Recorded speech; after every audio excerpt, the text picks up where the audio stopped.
வெளிநாட்டுக்கு போகணும்னு ஆசை. ஆனால் அவனுக்கு எந்த மொழியும் தெரியாது. இருந்தாலும் சமாளிச்சுக்கலாம்னு முடிவு பண்ணிட்டு கிளம்பிட்டான். ஏதோ ஒரு தேசத்துக்கு போய் சேர்ந்தான். அங்கே அவனுக்கு யாரையும் தெரியாது. அவங்க என்ன மொழியில் பேசிக்கிறாங்க அப்படிங்கிறது கூட புரியல. என்ன பண்ணுறதுன்னு யோசனை பண்ணிட்டு ஒரு இடத்துல நின்றுக்கிட்டு இருக்கிறான். எதிர ஒரு பெரிய கட்டடம், நிறைய பேர் உள்ளே போயிட்டு இருக்கிறாங்க. இவனும் அவங்க பின்னாடியே உள்ளே போனான். ஒரு பெரிய அறை, அலங்காரம்லாம் பண்ணி வச்சிருக்கிறாங்க. நிறைய பேர் சாப்பிட்றதுக்காக உட்காந்துருக்குறாங்க. இவனுக்கு நல்ல பசி, அதனால் இவனும் உட்காந்தான். சாப்பாடு போட்டாங்க, சாப்பிட்டான். அன்பான உபசரிப்பு. இவன் மனசு உள்ள நினச்சிக்கிட்டான், இது ஏதோ அரசருடைய அரண்மனை மாதிரி தெரியுது, இன்னைக்கு ஏதோ விருந்து நடக்குது, நல்ல வேளை நம்ம பசியும் தீர்ந்தது அப்படின்னு நினச்சிக்கிட்டே நிமிர்ந்து பார்க்குறான். சாப்பாடு பரிமாறினவன் எதிரில் ரொம்ப பணிவோட முதுகை வளைச்சி வணக்கம் தெரிவித்தான். இவனும் எழுந்திரிச்சு நின்று முதுகை வளைச்சி வணக்கம் தெரிவித்தான். ரொம்ப நன்றின்னா. அவன் ஒரு சீட்டை இவன் கையில் கொடுத்தான். இவன் அதை வாங்கி பார்க்குறான். என்ன எழுதியிருக்குன்னு ஒன்றும் புரியல. சரி, இந்த நாட்டில் தங்களுடைய நன்றியை சீட்டில் எழுதி தான் கொடுப்பாங்க போல இருக்கு அப்படின்னு நினச்சிக்கிட்டு மறுபடியும் நன்றின்னா. ஆனால் அவன் காசை கொடுங்கன்னான். ஏன்னா அது ஒரு ஹோட்டல், இவன் சாப்பிட்டதுக்கான பில் அது. இவன் அதை புரிஞ்சிக்கவே இல்லை. நன்றின்னு அந்த சீட்டில் எழுதி கொடுக்குறாங்க போல இருக்கு அப்படின்னு நினச்சிக்கிட்டு அதை வாங்கி சட்டை பையில் பத்திரமா வச்சுக்கிட்டு பரவாயில்லைங்க ரொம்ப மகிழ்ச்சின்னா. ஒரு வெளிநாட்டுக்காரனுக்கு இவ்வளவு தூரம் மரியாதை பண்ணுறீங்களே, எங்கள் ஊருக்கு போனதும் உங்களை பற்றி நிறைய சொல்லுவேன் அப்படின்னா. இவன் என்ன சொல்கிறான்னு அவனுக்கு புரியல. இவனை பிடிச்சி அழைச்சிட்டு போய் முதலாளி முன்னாடி நிறுத்தினான்.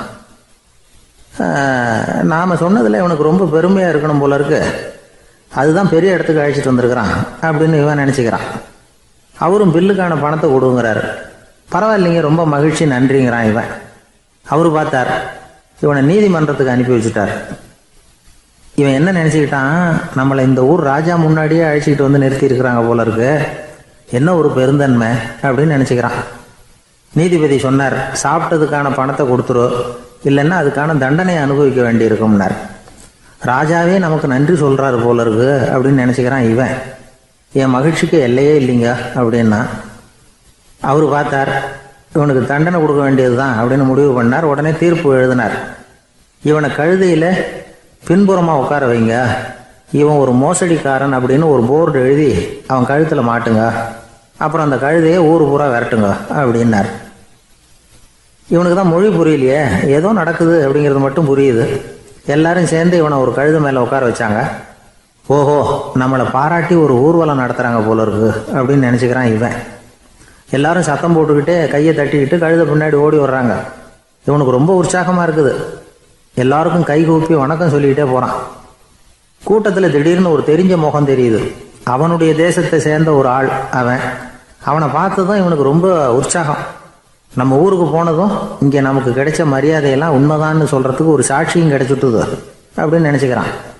அவனை பார்த்து கத்தனான், நல்லா பார்த்துக்க, இந்த ஊர் மக்கள் எனக்கு எப்படிப்பட்ட வரவேற்பு கொடுக்குறாங்கங்கிறத நல்லா கவனிச்சுக்கோ அப்படிங்கிறான். அவனுக்கு அவமானமாக போட்டுது. தலையை குனிஞ்சுக்கிட்டே நழுவி போயிட்டான். இவன் பார்த்தான், அவன் தலை தெரியல. ஆகா, அவனுக்கு நம்ம மேலே பொறாமை போல இருக்கு, அதனால தான் காணாமல் போயிட்டான் அப்படின்னு நினச்சிக்கிறான். இப்படி ஒரு வேடிக்கை கதையை பெரியவங்க சொல்கிறது உண்டு. கதை வேடிக்கையாக இருந்தாலும் இதில் உள்ள கருத்து என்ன தெரியுமா? அந்த கழுதை மேலே உட்காந்துருக்கிறானே, அது மாதிரி தான் நாமளும் அகங்காரங்கிற கழுதை மேலே உட்காந்துக்கிட்டு இருக்கோமா. நாமளும் கிட்டத்தட்ட அதே மாதிரி பிரம்மையில் தான் இருக்கிறோமா. என்ன நடக்குதுங்கிறதே புரியறதில்லை. அகங்காரத்தில் பேசுகிறவனுக்கும் சித்த சுவாதீனம் இல்லாமல் பேசுகிறவனுக்கும் அதிக வித்தியாசம் இருக்கிறதில்ல. அது மாதிரி ஒருத்தன் தன்னுடைய வீட்டை சுற்றி சேற்றை வாரி அரைச்சிக்கிட்டு இருந்தானா. அந்த வழியாக வந்த ஒரு பெரியவர் அதை பார்த்துருக்கார். என்னப்பா பண்ணிகிட்டு இருக்கிற அப்படின்னு கேட்டாரான். கழுதைகளை விரட்டிக்கிட்டு இருக்கிறேன் அப்படின்னானா. இங்கே கழுதைகளே காணுமே அப்படின்னாரான் அவரு. அதுதான் ஏற்கனவே விரட்டி விட்டனே அப்படின்னானா இவன்.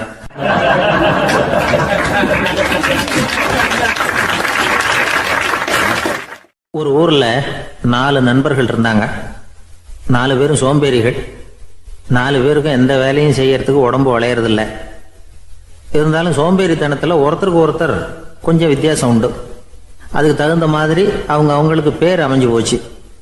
ஒருத்தன் கால் சோம்பேறி, இன்னொருத்தன் அரை சோம்பேறி, அடுத்தவன் முக்கால் சோம்பேறி, கடைசி ஆள் முழு சோம்பேறி. இவங்க 4 பேரும் நண்பர்கள். அப்புறம் எப்படி காரியம் நடக்கும்?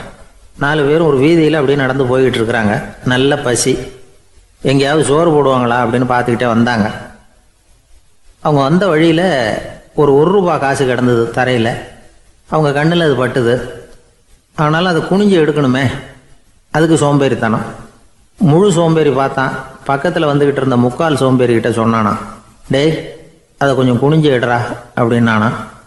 அவன் என்ன பண்ணான் தெரியுமா? அதுக்கு அடுத்தபடியாக வந்த அரை சோம்பேறிக்கிட்ட சொன்னானா, டேய் நீ அதை கொஞ்சம் குனிஞ்சு எடுறா அப்படின்னானா. அவன் இவனை விட மோசம். அடுத்தவங்ககிட்ட சொல்லியிருக்கிறான். அவனும் குனியறதுக்கு தயாராக இல்லை. ஆக கூடி கடைசியில் யாருமே காசை எடுக்கலை. என்னத்துக்கு அனாவசியமாக உடம்ப வளைச்சிக்கணும் அப்படின்னு எல்லாரும் பேசாமல் வந்துட்டாங்க. அவங்க பாட்டுக்கு நடந்து வந்துக்கிட்டே இருக்கிறாங்க. எதிரில் ஒருத்தன் வாழைப்பழத்தை வண்டியில் வச்சு தள்ளிக்கிட்டே வந்தான். ரூபாய்க்கு 4 பழம்னு கூவி விற்றுக்கிட்டே வர்றான். இப்போ அந்த முழு சோம்பேறி சொன்னானா, டேய் வழியில் கிடந்ததை 1 ரூபா, அதையாவது எடுத்துக்கிட்டு வந்திருந்தா இப்போ இந்த பழத்தை வாங்கி ஆளுக்கு ஒன்று சாப்பிட்லாமே அப்படின்னானா. ஆமாம் சாப்பிட்ருக்கலாமே அப்படின்னாங்களாம் மற்றவங்களும்.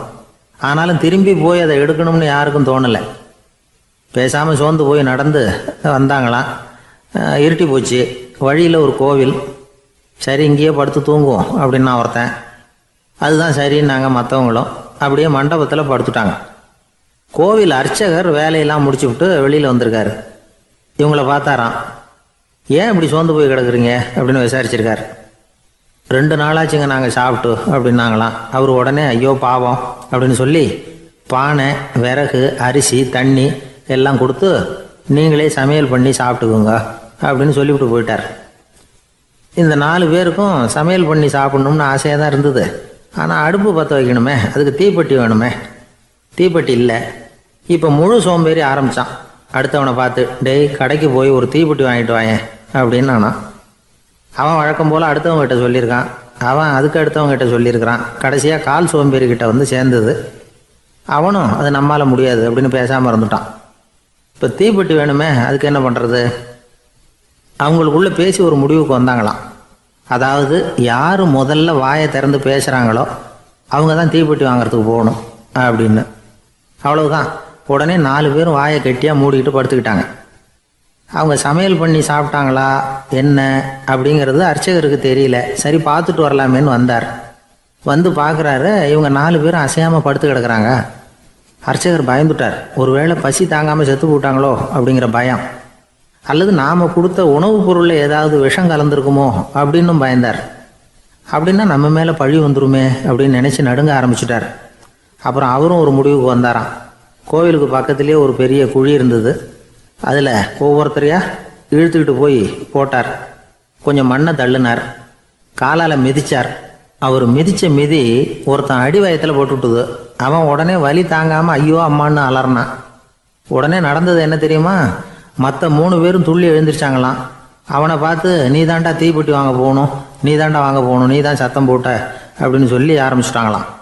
அர்ச்சகர் பார்த்தார். இது பேய் மாதிரி தெரியுதுன்னு நினச்சிக்கிட்டு ஒரே ஓட்டமாக ஓடி போட்டாராம். கிராமப்புறங்களில் இப்படி ஒரு கதையை சொல்கிறது உண்டு. சோம்பல்ங்கிறது நம்ம முன்னேற்றத்துக்கு பெரிய தடை அப்படிங்கிறத நாம் புரிஞ்சுக்கணும். அதுதான் இந்த கதை சொல்கிற நீதி. ஒரு பள்ளிக்கூடத்தில் ஒரு புதுமையான போட்டி நடந்துதான். அதாவது சோம்பேறித்தனத்துக்கு பரிசு.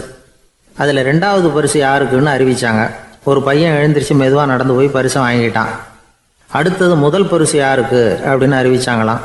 அவன் கடைசி வரிசையிலேருந்து கத்தனானா, ஐயா அதையும் அந்த பையன் மூலமாகவே கொடுத்து அனுப்பி வச்சுருங்க, இங்கே வந்தது நான் வாங்கிக்கிறேன் அப்படின்னு நானா.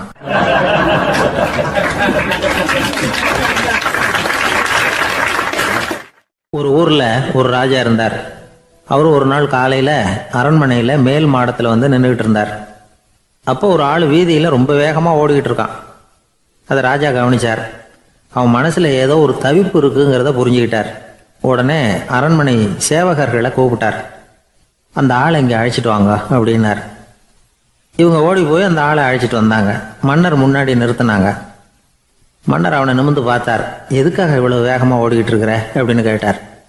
இதுக்கு அவன் சொன்னான், மன்னா நம்ம கோட்டையின் வடக்கு வாசல் இருக்கு இல்லையா, அது ஓரமாக ஒரு பெரிய பாறாங்கல் கிடக்கு. அதுக்கு அடியில் நான் ஒரே ஒரு வெள்ளி நாணயத்தை புதைச்சி வச்சுருக்கேன். அது இப்போ எனக்கு தேவைப்படுது. என்னுடைய மனைவிக்கு ஒரு பரிசு வாங்கி கொடுக்க வேண்டியிருக்கு. அதுக்காக தான் அவசரமாக ஓடிக்கிட்டு இருக்கிறேன் அப்படின்னா. மன்னர் யோசனை பண்ணார். அப்புறம் சொன்னார், அதுக்காகவா இப்படி ஓடுற? பரவாயில்ல, அதை பற்றி கவலைப்படாத. நான் உனக்கு 10 வெள்ளி காசுகள் தர்றேன், வாங்கிட்டு திரும்பி போ அப்படின்னார். இவன் தலையை சொரிஞ்சான். மன்னா, நீங்கள் கொடுக்கறத ரொம்பவும் மகிழ்ச்சியோடு வாங்கிக்கிறேன். இருந்தாலும் அதுக்கப்புறம் அந்த வடக்கு வாசலுக்கு போய் அங்கே இருக்கிற ஒரு நாணயத்தையும் எடுத்துக்கிட்டு போயிடுறேனே அப்படின்னானா. இதை பாருப்பா, அந்த ஒரு நாணயத்தை மறந்துடு, உனக்கு 100 வெள்ளி நாணயங்கள் தரேன் இருக்கார். மன்னா, ரொம்ப மகிழ்ச்சி. உங்கள் மாதிரி தாராள குணம் வேற யாருக்கும் வராது. நீங்கள் கொடுக்குற 100 நாணயங்களையும் வாங்கிக்கிறேன். இருந்தாலும் வடக்கு வாசலுக்கு போய் அதையும் எடுத்துக்கிட்டா 101 ஆயிடுமே அப்படின்னானா. இதை பாருப்பா, அந்த ஒரு நாணயத்தை மறந்துடு, அது எக்கேடாவது கெட்டு போகட்டும். நான் உனக்கு 100 பொற்காசுகள் தரேன், அதையாவது வாங்கிட்டு வந்த வழியிலேயே திரும்பி போடுன்னாரான். தங்க நாணயங்களே தரேன்னு சொல்கிறீங்க, தாராளமாக வாங்கிக்கிறேன். இருந்தாலும் வடக்கு வாசலுக்கு போய் அப்படின்னு மறுபடியும் ஆரம்பித்தான். அரசர் பொறுமை இழந்துட்டார். கடைசியாக ஒரு முடிவுக்கு வந்துட்டார். இதை பாருப்பா, உனக்கு என்னுடைய ராஜ்யத்திலேயே பாதியை கொடுத்துட்றேன், அப்படியாவது திருப்தியாக திரும்பி போ அப்படின்னாராம். மன்னா, உங்களுடைய பெருந்தன்மைக்கு ஈடு இணையே கிடையாது. தேசத்திலேயே பாதி பிரித்து கொடுக்குறேன்னு சொல்கிறீங்க, அதனால் உங்ககிட்ட ஒரு சின்ன வேண்டுகோள் அப்படின்னானா. சொல்லுன்னாராம் மன்னர் ஆர்வமா. இவன் மெதுவாக ஆரம்பித்தான். அப்படி இந்த ராஜ்யத்தை 2ஆக பிரிக்கிறப்போ அந்த வடக்கு வாசல் இருக்கிற பக்கத்தை என்கிட்டயே கொடுத்துருங்கோ அப்படின்னானா. மன்னர் அசந்து போயிட்டார். இந்த கதை எதுக்காகன்னு கேட்டால், மனம்ங்கிறது ஒரு குரங்குங்கிறத புரிஞ்சுக்கிறதுக்காகத்தான். உன்னை பிடிச்சிக்கிட்டா லேசில் விடாது. அப்படிப்பட்ட மனசை அறிவு தான் வழி நடத்தணும். அதில் தான் வாழ்க்கையின் வெற்றி அடங்கியிருக்குது. ஒரு சின்ன பையன் தெருவில் அழுதுகிட்டு இருந்தான். ஏன்பா அழுவுறேன்னு ஒரு பெரியவர் கேட்டார். 1 ரூபா காசை இங்கே தொலைச்சுட்டேன் அப்படின்னா. சரி, அதுக்காக அழாத, அதுக்கு பதிலாக 10 ரூபா தரேன், இந்தா வச்சுக்கோன்னு கொடுத்தாரு. அந்த 10 ரூபாயை வாங்கி சட்டப்பையில் போட்டுக்கிட்டு அதை விட அதிகமாக சத்தம் போட்டு அழ ஆரம்பிச்சுட்டான். மறுபடியும் ஏன்டா அழறேன்னு கேட்டார் பெரியவர். அந்த 1 ரூபாயும் கிடைச்சிட்டுதுன்னா இப்போ என்கிட்ட 11 ரூபா இருக்குமே, இப்போ 10 ரூபா தானே இருக்கு அப்படின்னு சொல்லிவிட்டு அழறான்.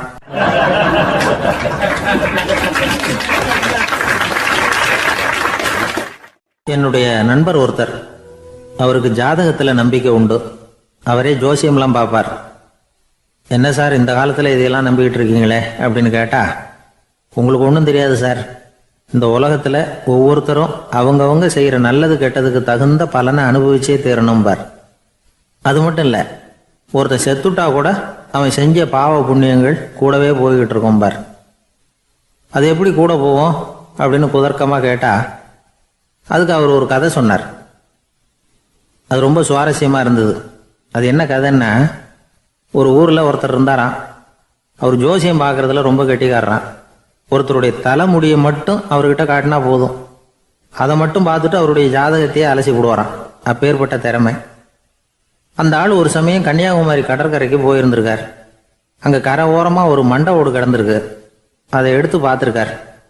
அந்த மண்டை ஓட்டை வச்சுக்கிட்டே அதோட ஜாதகத்தை அலசியிருக்கார்.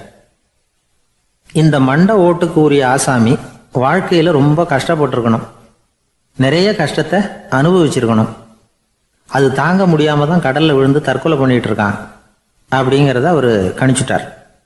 இருந்தாலும் இந்த மண்டை ஓடு இன்னமும் அனுபவிக்க வேண்டியது பாக்கி இருக்கு அப்படிங்கிறத அவர் உணர்ந்தாராம்.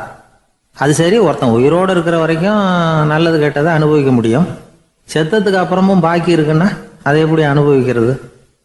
இந்த மண்டை ஓட்டுக்கு இன்னும் கொஞ்சம் பாக்கி இருக்குங்கிறது அவருக்கு புரிஞ்சதே தவிர அதோட அர்த்தம் என்னங்கிறது சரியாக விளங்கலை. சரி, இதை இன்னும் கொஞ்சம் விவரமாக ஆராய்ச்சி பண்ணுவோம் அப்படின்னு நினச்சிக்கிட்டு அதை தன்னுடைய வீட்டுக்கு எடுத்துகிட்டு போயிட்டார். அந்த மண்டை ஓட்டை ஒரு பெட்டியில் வச்சு பூட்டினார்.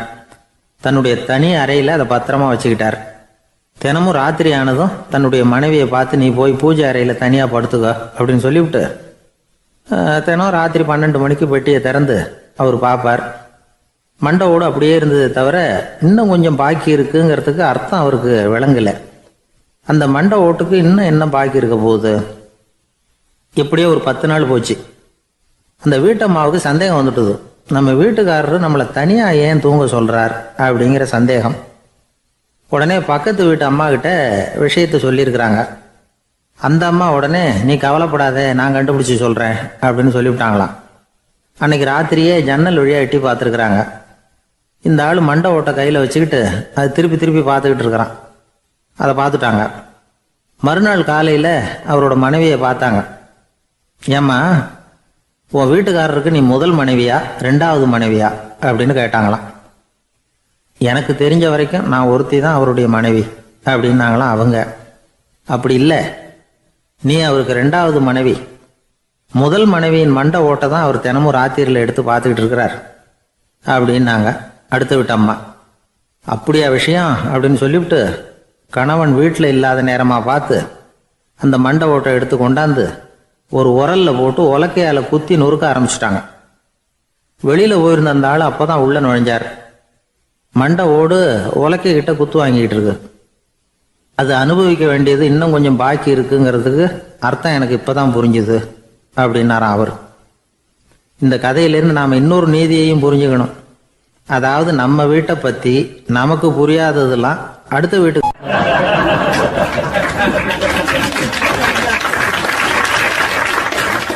சங்கீத வித்வான்களில் பல வகை உண்டு. சில குறிப்பிட்ட ராகங்களை பாடுறதுல அவங்களுக்கு பெருமை வர்றது உண்டு. ஆனால் ஒருத்தர் இருந்தார், அவரால் ஒரு ராகத்துக்கே பெருமை வந்தது. அந்த ராகத்தை அவர் வாசித்து கேட்கணும் அப்படின்னு சொல்லுவாங்க. அது என்ன ராகம்னா தோடி ராகம். சரி, அந்த வித்வான் யாருன்னா அவர் தான் திருவாவடுதுறை ராஜரத்னம் பிள்ளை. பேராசிரியர் கல்கி ஒரு சமயம் தம்முடைய பத்திரிகையில் எழுதினாராம். அதை அப்படியே படிக்கிறேன் கேளுங்களேன். ஆகா, ஸ்ரீ ராஜரத்னம் பிள்ளையின் தோடி ஆலாபனையை முதலில் கேட்டபோது அவருடைய கற்பனையை விட்டு தள்ளுங்கள். நம்முடைய மனதில் என்னென்ன இன்பமயமான கற்பனைகள் எல்லாம் உதித்தன.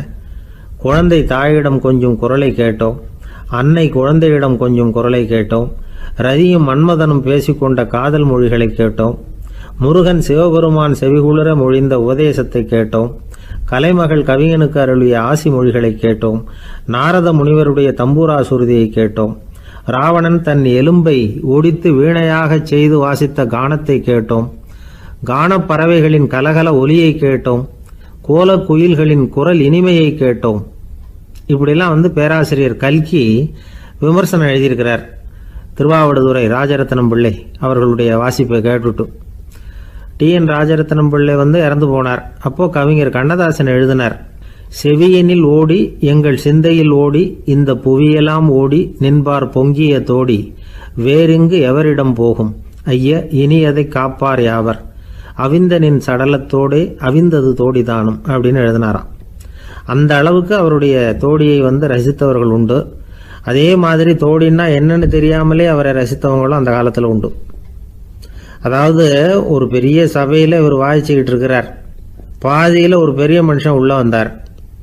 அவர் உடம்புல பட்டு வேஷ்டி, ஜருகை, அங்கவஸ்திரம், வாயில் வெத்தலை, வாசனை புகையில, காதில் வைரக்கடுக்கன், கழுத்தில் தங்க சங்கிலி, கை விரல் பூரா மோதிரம், கையில் ஒரு வெள்ளி வெத்தலை புட்டி, உதவிக்கு 2 பேர் பக்கத்தில். இவ்வளவு பந்தாவோட வரார் கச்சேரி கேட்கறதுக்கு. இப்படி வந்தவர் முதல் வரிசையில் உட்கார்ந்தார். வித்வான் வாசித்து முடித்ததும் இவர் அவரை பார்த்து, ஐயா, நீங்கள் தோடி வாசிக்கிறதுல ரொம்ப கெட்டிக்காரர்னு கேள்விப்பட்டிருக்கேன், அதை கேட்கறதுக்காக தான் மெனக்கிட்டு வந்திருக்கிறேன், அதை வாசிங்களேன் அப்படின்னாராம் இந்த பெரியவர். ராஜரத்னம் பிள்ளைக்கு ஒன்றும் புரியல. ஏன்னா இது வரைக்கும் அவர் வாசிச்சுக்கிட்டு இருந்ததே அந்த தோடி ராகத்தை தான். அதை வாசித்து முடித்ததும் அதை வாசிங்களேன்னு இவர் கேட்குறார். அப்படின்னா இவரோட ஞானம் எப்படிப்பட்டது? இவ்வளவும் கேட்டுட்டு இப்படி கேட்குறாரே அப்படின்னு அவர் யோசிச்சிருக்கிறார் ராஜரத்னம் பிள்ளை. உடனே என்ன பண்ணார் தெரியுமா? பக்கத்தில் ரொம்ப சாதுவாக சுருதி போட்டுக்கிட்டு இருந்த ஒரு முதுகில் ஓங்கி ஒரு குத்து விட்டாராம். அவருக்கு ஒன்றும் புரியல, எதுக்கு நம்மளை அடிக்கிறார் இவர், நம்மளை குத்துறாரு வித்வான்னு. அவர் அதிர்ச்சியால் இவர் நிமிர்ந்து பார்த்துருக்கார். அப்போ ராஜரத்னம் பிள்ளை சொன்னாராம், ஏய்யா ஐயா பெரிய மனுஷன், என்னுடைய பரம ரசிகர், தோடி ராகம் கேட்கணுங்கிறதுக்காக இவ்வளவு தூரம் வந்திருக்கிறார், முதல் வரிசையில் உட்காந்துருக்கார். நீ இந்த சமயம் பார்த்து தோடி ராகம் வாசிக்கிற நாதஸ்வரத்தை வீட்டில் வச்சுட்டு வந்துட்டியே, இப்போ ஐயாவுக்காக அந்த ராகத்தை நான் எப்படி வாசிக்கிறது அப்படின்னு சொல்லிவிட்டு மறுபடியும் முதுகில் ஒரு அடி கொடுத்தாராம். அடி வாங்கினவருக்கே சிரிப்பு அடக்க முடியலையா.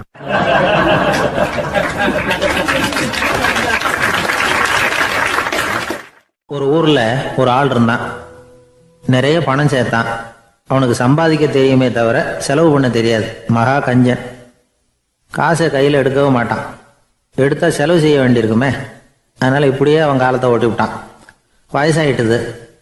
அவனுடைய மனைவி ஒரு நாள் கேட்டாங்க, இவ்வளவு நாளாக நீங்கள் என்னை எங்கேயுமே அழைச்சிட்டு போனதில்லை, இப்போவாவது அழைச்சிட்டு போகக்கூடாதா அப்படின்னாங்க. எங்கே போகணும் சொல்லுன்னா. காசிக்கு போகணும், கங்கையில் குளிக்கணும்னாங்க. இவன் பார்த்தான், இதுக்கு ஏன் அவ்வளவு தூரம் செலவு பண்ணிட்டு போகணும், நம்ம ஊர் ஆற்றுலேயே குளிக்கலாமே, இதுவும் புண்ணிய நதி தான், இங்கே குளிச்சா அங்கே குளிச்ச பலன் கிடைச்சிரும் அப்படின்னா. சரின்னு 2 பேரும் ஆத்தங்கரைக்கு போனாங்க. அன்னைக்கு ஏதோ விசேஷம், நிறைய கூட்டம், நிறைய பேர் குளிச்சுக்கிட்டு இருக்கிறாங்க. கரையில் சில புரோகிதர்கள் நின்றுக்கிட்டு இருக்கிறாங்க. குளிக்கிறதுக்கு முந்தி அவங்கக்கிட்ட உட்காந்தா ஏதோ மந்திரம்லாம் சொல்லுவாங்க, கொஞ்சம் காசு கொடுக்க வேண்டியிருக்கும். அதனால் இவன் என்ன பண்ணான், ஆத்தங்கரையிலேயே கொஞ்சம் தூரம் போனான். ஊரை விட்டு தள்ளி வந்துட்டான், அங்கே யாருமே இல்லை. அப்பாடான்னு சந்தோஷப்பட்டான், குளிக்கலாம்னு புறப்பட்டான். இந்த நேரம் கடவுள் பார்த்தார், இந்த கஞ்சனுக்கு ஏதாவது புத்தி போகட்டணும் அப்படின்னு நினைச்சார். உடனே ஒரு புரோகிதர் மாதிரி உருவத்தை மாற்றிக்கிட்டு அந்த ஆள் முன்னாடி வந்து நின்னார். அவனுக்கு அதிர்ச்சி, இங்கே யாருமே இருக்க மாட்டாங்கன்னு நினச்சா இங்கேயுமே ஒரு ஆள் வந்துட்டாரு, என்ன பண்ணுறதுன்னு யோசனை பண்ணான். புரோகிதர் உருவத்தில் இருந்த கடவுள் சொன்னார், இதை பாருங்க, இன்னைக்கு விசேஷ நாள், நீராடுறதுக்கு முன்னாடி சுயகல்பம் பண்ணிக்கிறது ரொம்ப நல்லது அப்படின்னார். என்கிட்ட பணம் எதுவும் இல்லையேன்னா. பரவாயில்ல, அப்புறமா கொடுங்க, வாங்கிக்கிறேன். ஆனால் ஒன்று, எவ்வளவு கொடுப்பீங்கிறத மட்டும் இப்போவே சொல்லி கொடுங்க அப்படின்னார்.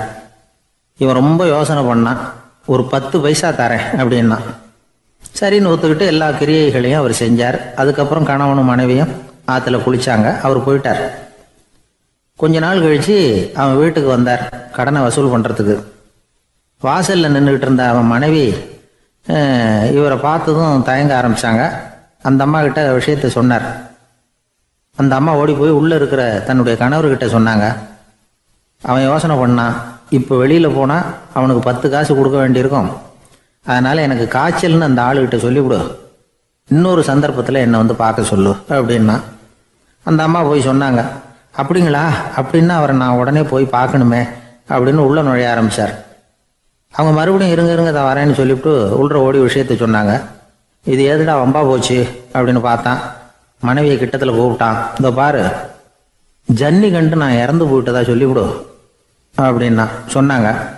புரோகிதர் பார்த்தார். அப்படின்னா ஒரு வழியாக இருந்து அவருடைய இறுதி சடங்குகளையும் நானே முடிச்சுட்டு போயிடுறேன் அப்படின்னார்.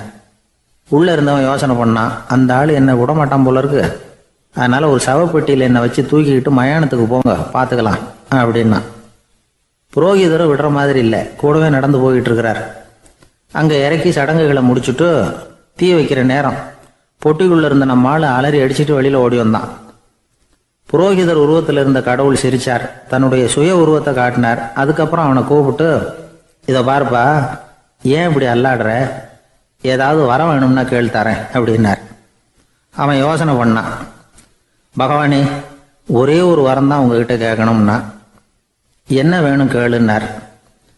அந்த 10 பைசா தட்சணையை தள்ளுபடி பண்ணால் போதும் அப்படின்னா. கடவுளும் சரின்னு சொல்லிட்டு போயிட்டார். இப்படி ஒரு கதையை சுவாமி சிவானந்தர் சொல்லியிருக்கிறார். செல்வந்தர்கள் பல பேர் இப்படித்தான் இருக்கிறாங்க, தாங்களும் அனுபவிக்க மாட்டாங்க, அடுத்தவங்களுக்கும் கொடுக்க மாட்டாங்க. இது மாதிரியான கஞ்சர்களுக்கு இந்த உலகம் இல்லை அந்த உலகம் இல்லைங்கிறார் அவர். இந்த கதையில கடவுள் கடன் வசூலுக்கு வந்தது மாதிரி நம்ம ஊர் ஆள் ஒருத்தன் இன்னொருத்தர்கிட்ட 10 பைசா கடன் கொடுத்துட்டான். திருப்பி வாங்கறதுக்கு நடையா நடக்கிறான். கடைசியா கேட்டான், நீ எப்பதான் கடனை திருப்பி தரப்போற, அதை முடிவா சொல்லுன்னா. வர்ற வியாழக்கிழமை கண்டிப்பா கொடுத்துருவேன் அப்படின்னானா அவன். அன்னைக்கு நான் ஊர்ல இருக்க மாட்டேனே அப்படின்னானா இவன். அதனால என்ன, நானும் தான் அன்னைக்கு ஊர்ல இருக்க மாட்டேன் அப்படின்னானா.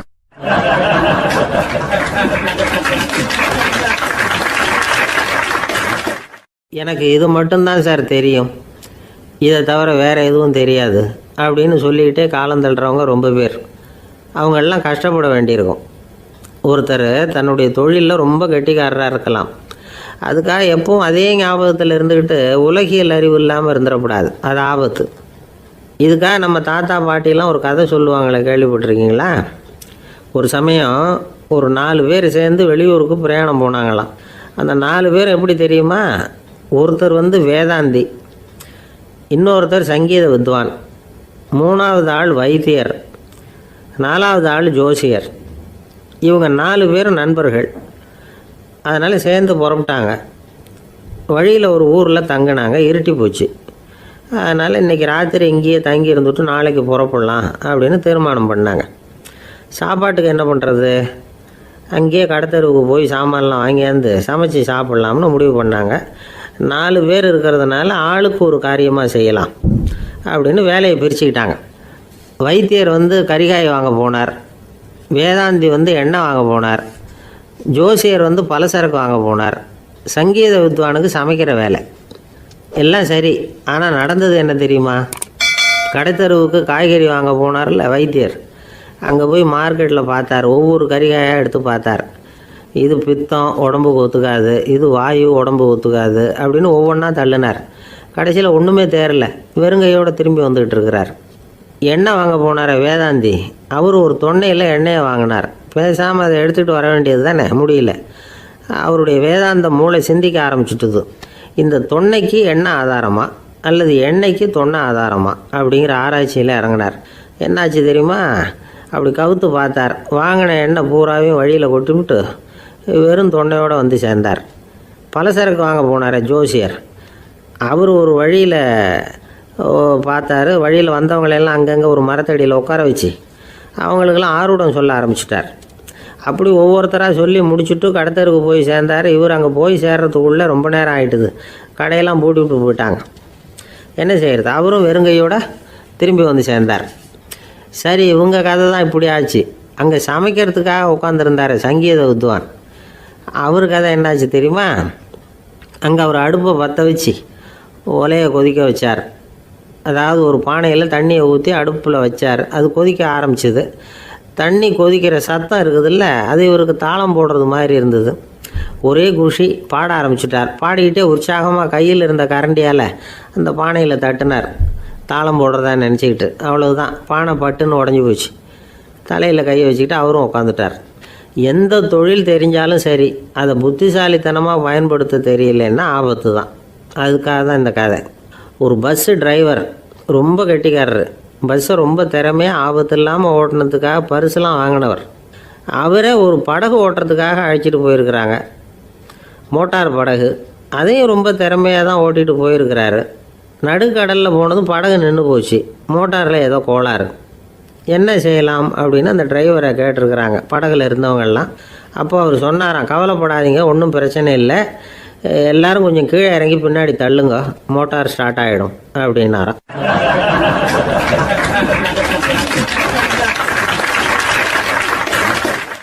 ஒரு ஊரில் ஒரு இளைஞன் இருந்தான்.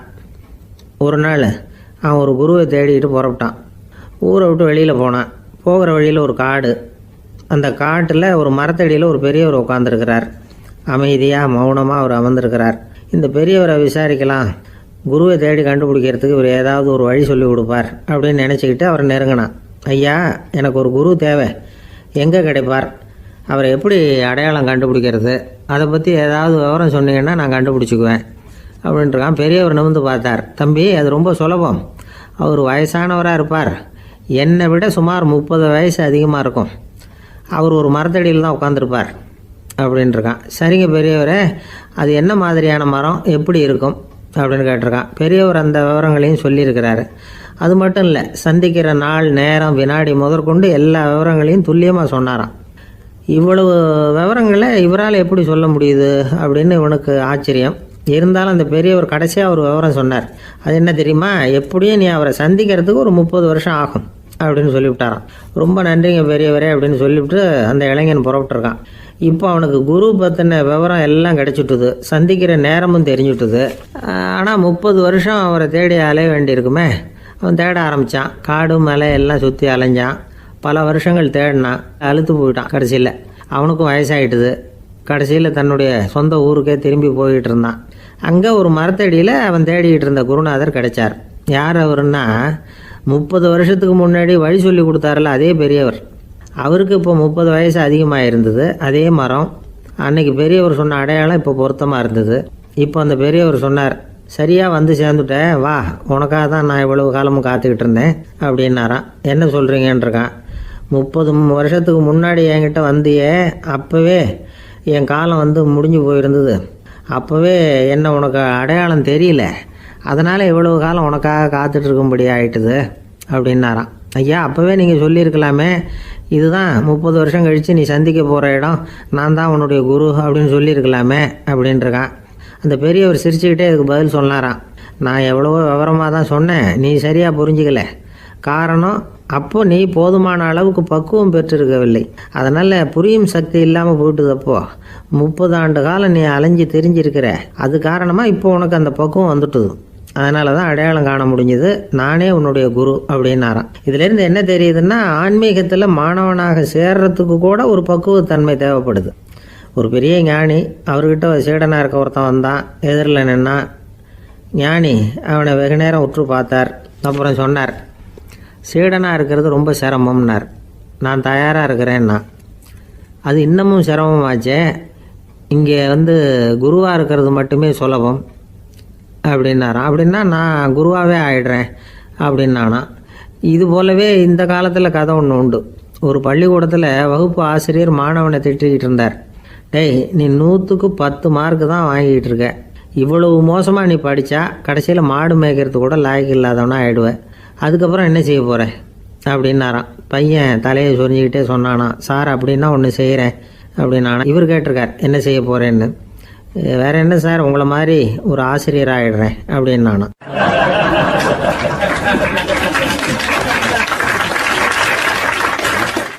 இமயமலை அடிவாரத்தில் ஒரு மடம். அங்கே ஒரு சன்னியாசி இருந்தார். அவர்கிட்ட ஒருத்தர் வந்தார். சுவாமி, ஆசையை உதற நினைக்கிறேன், முடியல, ஒட்டிக்கிட்டே வருது அப்படின்னாராம். இப்படி உட்கார, ஒரு கதை சொல்கிறேன் அப்படின்னு சொல்லி அவர் சொல்ல ஆரம்பித்தாராம். அவர் சொன்ன கதை என்னென்னா, ஒரு ஊரில் ஒரு ஆள் இருந்தான். அவன் பேர் குப்புசாமி. அவன்கிட்ட எப்பவும் ஒரு பழைய தொப்பி இருக்கும், விடவே மாட்டான். அதனால் அவனை எல்லோரும் தொப்பி சாமி அப்படின்னு தான் கூப்பிடுறது வழக்கம். ஒரு புது தொப்பி வாங்கிக்கப்படாதாப்பா அப்படின்னு நண்பர்கள்லாம் சொல்லி பார்த்தாங்க. பணத்துக்கு எங்கே போவேன் அப்படின்னு விட்டானான். பணம் வச்சுருக்கான், செலவு பண்ண மனசு வரல, மகா கஞ்சன். பழைய பாட்டில்கள்லாம் வாங்கி விற்றுக்கிட்டு இருந்தான். அப்படி ஒரு தடவை பழைய கண்ணாடி சாமான்களை ஏலத்தில் எடுத்தப்போ அதில் ஒரு அருமையான சென்ட்டு பாட்டில் கிடச்சிது. உடனே ஒரு ஐடியா பண்ணான்.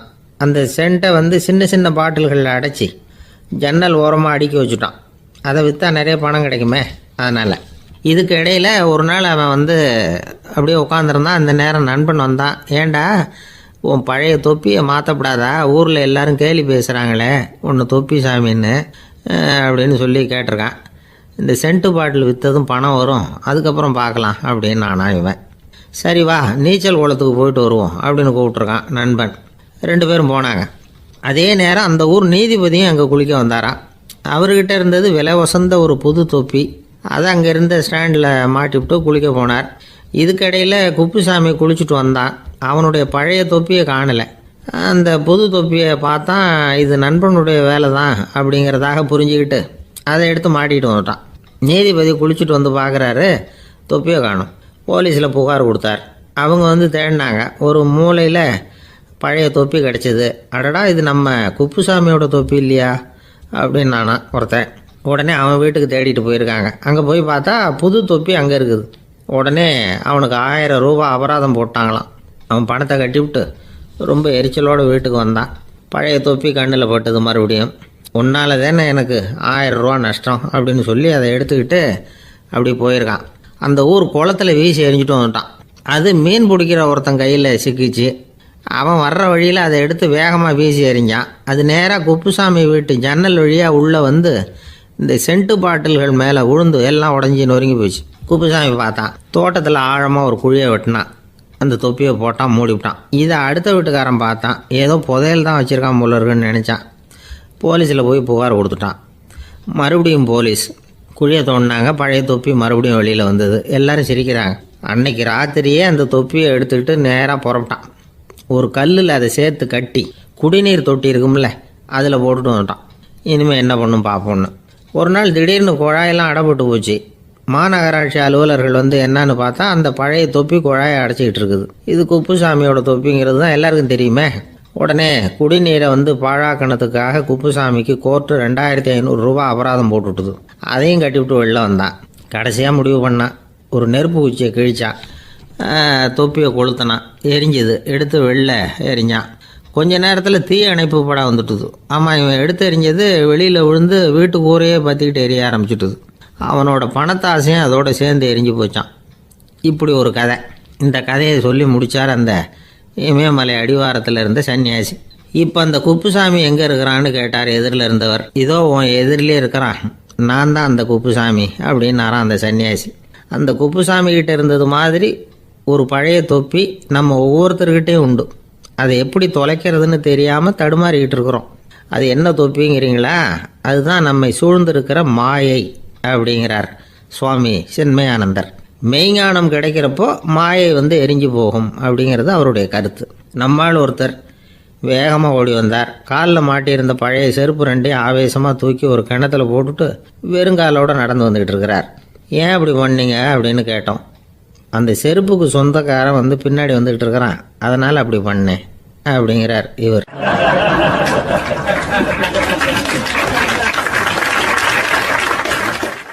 காசியில் இருக்கிற கடவுள் காசி விஸ்வநாதர், அங்கே இருக்கிற தேவி காசி விசாலாட்சி. இவங்க ரெண்டு பேரும் ஒரு நாள் பேசிக்கிட்டு இருந்தப்போ கடவுள் சொன்னார், இந்த மனிதர்களை நாம் ரொம்பவும் நம்பிக்கையோடு தான் படைச்சிருக்கிறோம். இருந்தாலும் அவங்களுக்கு தான் நம்பிக்கை இல்லை, எதுலேயும் ஒரு உண்மையான நம்பிக்கை இல்லாமல் வாழ்ந்துக்கிட்டு இருக்கிறாங்க அப்படின்னார். என்ன அப்படி சொல்கிறீங்க? அதை பாருங்கள், எவ்வளவு பேர் காசியை தேடிட்டு கங்கையில் குளிச்சுக்கிட்டு இருக்கிறாங்க. அவங்களெலாம் நம்பிக்கை இல்லைன்னா இவ்வளவு தூரம் தேடிட்டு இங்கே குளிப்பாங்களா அப்படின்னு நாங்கள் தேவி. சரி, அதை சோதித்து பார்க்கலாம் அப்படின்னு ரெண்டு பேரும் முடிவு பண்ணிக்கிட்டாங்க. உடனே ஒரு திட்டம் போட்டாங்க.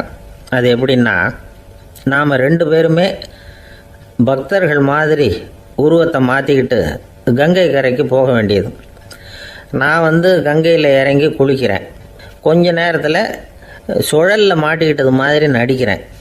நீ உடனே கரையிலிருந்து சத்தம் போடும், என்னோடய வீட்டுக்காரரை யாராவது காப்பாற்றுங்களேன்னு சத்தம் போடும். அதோடு இன்னொன்று சொல்லு, யாராவது ஒரு புண்ணிய ஆத்மா அவர்கிட்ட போய் அவருடைய முடியை பிடிச்சி இழுக்கணும். அப்படி ஒரு சாபம் இருக்குது எங்களுக்கு. புண்ணிய ஆத்மா, அதாவது எந்த பாவமும் செய்யாத இல்லாத ஒருத்தர் தான் அவரை காப்பாற்ற முடியும்.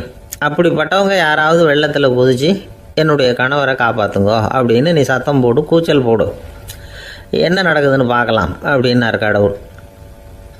சரின்னு சொல்லி ரெண்டு பேருமா சாதாரண பக்தர்கள் மாதிரி கங்கை கரைக்கு சேர்ந்தாங்க. அவர் இறங்கி குளித்தார். திட்டம் போட்டது மாதிரியே சுழலில் மாட்டிக்கிட்டது மாதிரி கத்துனார். கரையில் இருந்த அந்த அம்மா, ஐயோ என் கணவரை காப்பாற்றுங்களேன், யாராவது காப்பாற்றுங்களேன்னு கத்துனாங்க. பல பேர் ஓடி வந்தாங்க. உடனே இவங்க, பாவம் இல்லாத புண்ணிய ஆத்மா ஒருத்தரால் தான் என்னுடைய கணவர் காப்பாற்றப்படணுங்கிறது விதி, அப்படி ஒரு சாபம் இருக்குது, அதனால் புண்ணிய ஆத்மா யாராவது அவர்கிட்ட போய் அவர் முடியை பிடிச்சி தூக்கினா அவரை காப்பாற்றி விடலாம் அப்படின்னாங்க. இவங்க இப்படி சொன்னதும் எல்லாரும் திகைச்சு போய் நின்றுட்டாங்க. ஒவ்வொருத்தருக்கும் அவங்க செஞ்ச பாவம்லாம் ஒவ்வொன்றா ஞாபகத்துக்கு வர ஆரம்பிச்சுட்டுது. சரி, இதுக்கு நாம் லாயக்கு இல்லை அப்படின்னு சொல்லி ஒதுங்கி போக ஆரம்பிச்சிட்டாங்க எல்லாம். இந்த சமயத்தில் யாரோ ஒருத்தர் வேகமாக ஓடி வந்தார். ஆற்றுல குதிச்சார். அவர்கிட்ட போனார், முடியை பிடிச்சார், தூக்கினார், அவரை காப்பாற்றி கரைக்கு கொண்டுட்டு வந்துட்டார். அப்படி காப்பாற்றின அந்த ஆளை இவங்க ரெண்டு பேரும் தனியாக கூப்பிட்டுக்கிட்டு ஒரு மண்டபத்துக்கு வந்துட்டாங்க. விசாரிக்கிறாங்க. நீ யாரப்பா அப்படின்னு கேட்குறாங்க. ஏதும் தெரியாத மாதிரி. நான் இந்த ஊர் அன்ன சத்திரத்தில் வேலை செய்கிற ஒரு சமையல்காரன் அப்படிங்கிறார். நீ கங்கையில் குளிக்கிறது உண்டான்னு கேட்டிருக்காங்க. நான் இந்த ஊர்லேயே தான் இருக்கிறேன், இருந்தாலும் தினமும் கங்கையில் குளிக்கிறதில்ல, எப்பாவது ஒரு நாள் அங்கே குளிப்பேன் அப்படின்னார். கங்கையில் மூழ்கி எழுந்திரிச்சா பாவம்லாம் தொலையும்னு சொல்கிறாங்க. அப்படி இருக்கிறப்போ அங்கே இன்றைக்கி கங்கையில் குளிச்சுக்கிட்டு இருக்கிறவங்கெல்லாம் தங்களை புண்ணிய ஆத்மாவாக நினைக்கல. கங்கையில் குளிக்காத நீ உன்னை புண்ணிய ஆத்மாவாக நினச்சி என்னை காப்பாற்ற வந்திருக்கிற, அது எப்படி அப்படின்னு கேட்டார். அதுக்கு அந்த ஆள் சொல்கிறான், கங்கையில் குதித்ததுக்கு அப்புறம் தானே உங்களை காப்பாற்ற போகிறோம். அப்படி குதிக்கும் பொழுது என்னுடைய பாவம்லாம் போயிருக்கும்ல, நான் புண்ணிய ஆத்மாவாக ஆயிருப்பேனே, அதனால தான் துணிஞ்சு உங்களை காப்பாற்றினேன் அப்படின்னா. கடவுளும் தேவியும் அவனுக்கு காட்சி கொடுத்தாங்களாம். இப்படி ஒரு கதை உண்டு. அதாவது கங்கையில் குளிச்சுக்கிட்டு இருக்கிறவங்களுக்கே தங்களுடைய பாவம் போகுங்கிற நம்பிக்கை பரிபூர்ணமாக இல்லை. குளிக்காத ஒருத்தனுக்கு அந்த நம்பிக்கை இருந்தது. அதனால் அவனால் கடவுளை பார்க்க முடிஞ்சது. கடவுளை நாமளும் பார்க்க முடியுமா முடியாதா அப்படிங்கிற குழப்பம்லாம் நமக்கு வேண்டியதில்லை.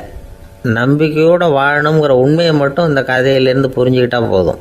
ஏன்னா இந்த கதையை கேட்டுட்டு ஒரு நண்பன் குதர்க்கமாக ஒரு கேள்வி கேட்டான். ஏன் சார், கங்கையில் குளித்தா பாவம் போயிடும்னு சொல்கிறீங்களே, நான் எனக்கு வேண்டாத ஒருத்தனை அழைச்சிட்டு போய் கங்கையிலேயே தள்ளி விட்டுட்டு அதுக்கப்புறம் அங்கேயே முழுக்க போட்டுட்டு நான் செஞ்ச பாவத்தை அதுலேயே கழுவி விட்டுட்டு மறுபடியும் உங்ககிட்ட வந்துடுறேன்னு வச்சுக்கோங்க, நீங்கள் என்னை புண்ணிய ஆத்மான்னு ஏற்றுக்குவீங்களா அப்படிங்கிறான். ஆள் கொஞ்சம் ஆசைந்தான், நம்மளே அங்கே அழைச்சிட்டு போனாலும் போயிடுவான்.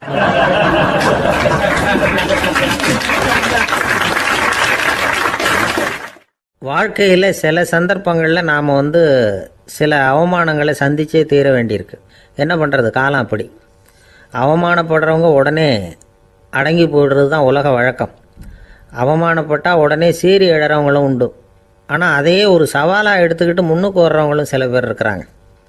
அவங்க ரொம்ப அபூர்வம். இன்றைக்கி மனோதத்துவ நிபுணர்கள்லாம் என்ன சொல்கிறாங்க தெரியுமா? அவமானப்பட்டுட்டா உடனே அடங்கி போயிடக்கூடாதான். அதையே ஒரு சவாலாக எடுத்துக்கிட்டு மனசில் ஒரு வைராக்கியத்தோடு முயற்சி பண்ணினா வாழ்க்கையில் எல்லாரும் முன்னேறலாமா. அவமானங்கிறத நாம் வைராக்கியமாக மாற்றிக்கணும். அதுதான் வெற்றிக்கு வழி. ராமர் இந்த பூமியில் பிறந்ததே ஒரு வைராக்கியத்தினால தான் சார் அப்படின்னார் ஒருத்தர். எப்படிங்க அது அப்படின்னு கேட்டேன். அவர் சொன்னார், தசரதருக்கு ராமர் குழந்தையா பிறக்கணும், அப்போ தான் இங்கே இருக்கிற கஷ்டங்கள்லாம் நீங்கும் அப்படின்னு சர்வ லோகமும் எதிர்பார்த்துக்கிட்டு இருக்குது. ஆனால் அவர் எப்போ பிறப்பார் அப்படின்னு யாருக்கும் தெரியல. அந்த காரியம் சீக்கிரம் நடக்கணுமே, அதுக்கு என்ன பண்ணுறது? நாரதர் வந்தார் ஒரு நாள் தசரதரை தேடி. தசரதா, உனக்கு ஒரு செய்தி தெரியுமான்னு ஆரம்பித்தார். அவர் எப்பவும் இப்படித்தானே ஆரம்பிக்கிறது வழக்கம். என்ன விஷயம்னு கேட்டார் தசரதர். தசரதா, நீ அடிக்கடி உன்னோட தேரில் ஏறிக்கிட்டு தேவலோகத்துக்கு போகிற, அங்கே போகிற வர்ற எல்லாம் பண்ணிகிட்ருக்க, எல்லாம் சரி. தேவலோகத்துலேயும் உன்னை நல்லபடியாக தான் வரவேற்கிறாங்க. தேவேந்திரன் உன்னை பிரியமாக அழைச்சிட்டு போய் தன்னுடைய அரியாசனத்திலேயே தனக்கு பக்கத்திலேயே உட்கார வைக்கிறான். நீயும் சந்தோஷமாக உட்காந்து பேசிவிட்டு வந்துடுற. ஆனால் நீ இங்கே வந்ததுக்கு அப்புறம் அங்கே என்ன நடக்குது தெரியுமா உனக்கு அப்படின்னாரான் நாரதர். என்ன நடக்குது எனக்கு ஒன்றும் தெரியலையே அப்படின்னாரான் தசரதர். நாரதர்கிட்ட கிட்டத்தில் கேட்டிருக்கார், கொஞ்சம் சொல்லுங்கள் என்னது அப்படின்னு. அவர் நெருங்கி வந்தாரான் நாரதரும். மெதுவாக அவர் காதோட காதாக சொன்னாராம். அதாவது நம்ம பாஷையில் சொல்லப்போனால் பற்ற வைக்கிறார். நீ அங்கே தேவேந்திரங்கிட்ட உட்காந்து பேசிவிட்டு வந்த பிறகு நீ அங்கே உட்காந்துருந்த அரியாசனத்தை தண்ணி ஊற்றி கழுவி சுத்தப்படுத்துகிறாங்க. நீ என்ன அந்த அளவுக்கு சுத்தம் இல்லாத ஆளா, தினம் குளிக்காமையாக இருக்கிற அப்படின்னாராம். தசரதருக்கு இது ரொம்ப அவமானமாக போயிட்டுது.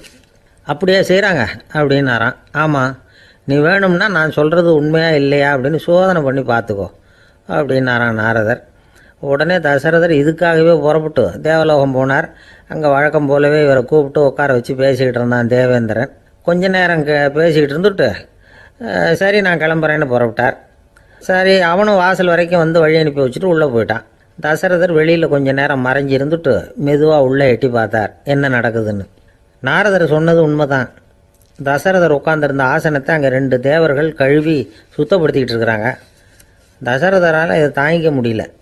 அவருக்கு ரொம்ப அவமானமாக போச்சு. நேராக கிடுகிடுன்னு தேவேந்திரங்கிட்டே போனார். நான் உட்காந்துருந்த இருக்கையே சுத்தம் பண்ணுறியே, நான் என்ன அந்த அளவுக்கு பாவியா அப்படின்னு கேட்டார். ரொம்ப கோபமாக கேட்டார். தசரதரே, மனுஷனுக்கு 3 கடன்கள் உண்டு. தேவ கடன், ரிஷி கடன், பித்ரு கடன். இதை தீர்க்காதவன் பாவியாகிறான். இதில் மகனை பெறுவதால் தான் பித்ரு கடன் தீரும். உனக்கு மகன் கிடையாது, அதனால் நீ பாவி ஆகிற. பாவி உட்காந்துருந்த இடம்ங்கிறதுனால அதை சுத்தம் செய்ய வேண்டியது எங்கள் கடமை அப்படின்னு நானான் தேவேந்திரன். இந்த இடத்துல தசரதருக்கு ஏற்பட்ட அவமானம் ஒரு வைராக்கியமாக மாறிச்சு. தேவேந்திரனே கேட்டுக்கோ, ஒரு மகனை பெற்ற பிறகு தான் இந்த சபையில் மறுபடியும் அடி எடுத்து வைப்பேன் அப்படின்னு சொல்லிவிட்டு போயிட்டாரான். போய் புத்திர காமேஷ் யாகம் பண்ணார். புத்திரர்கள் பிறந்தார்கள்.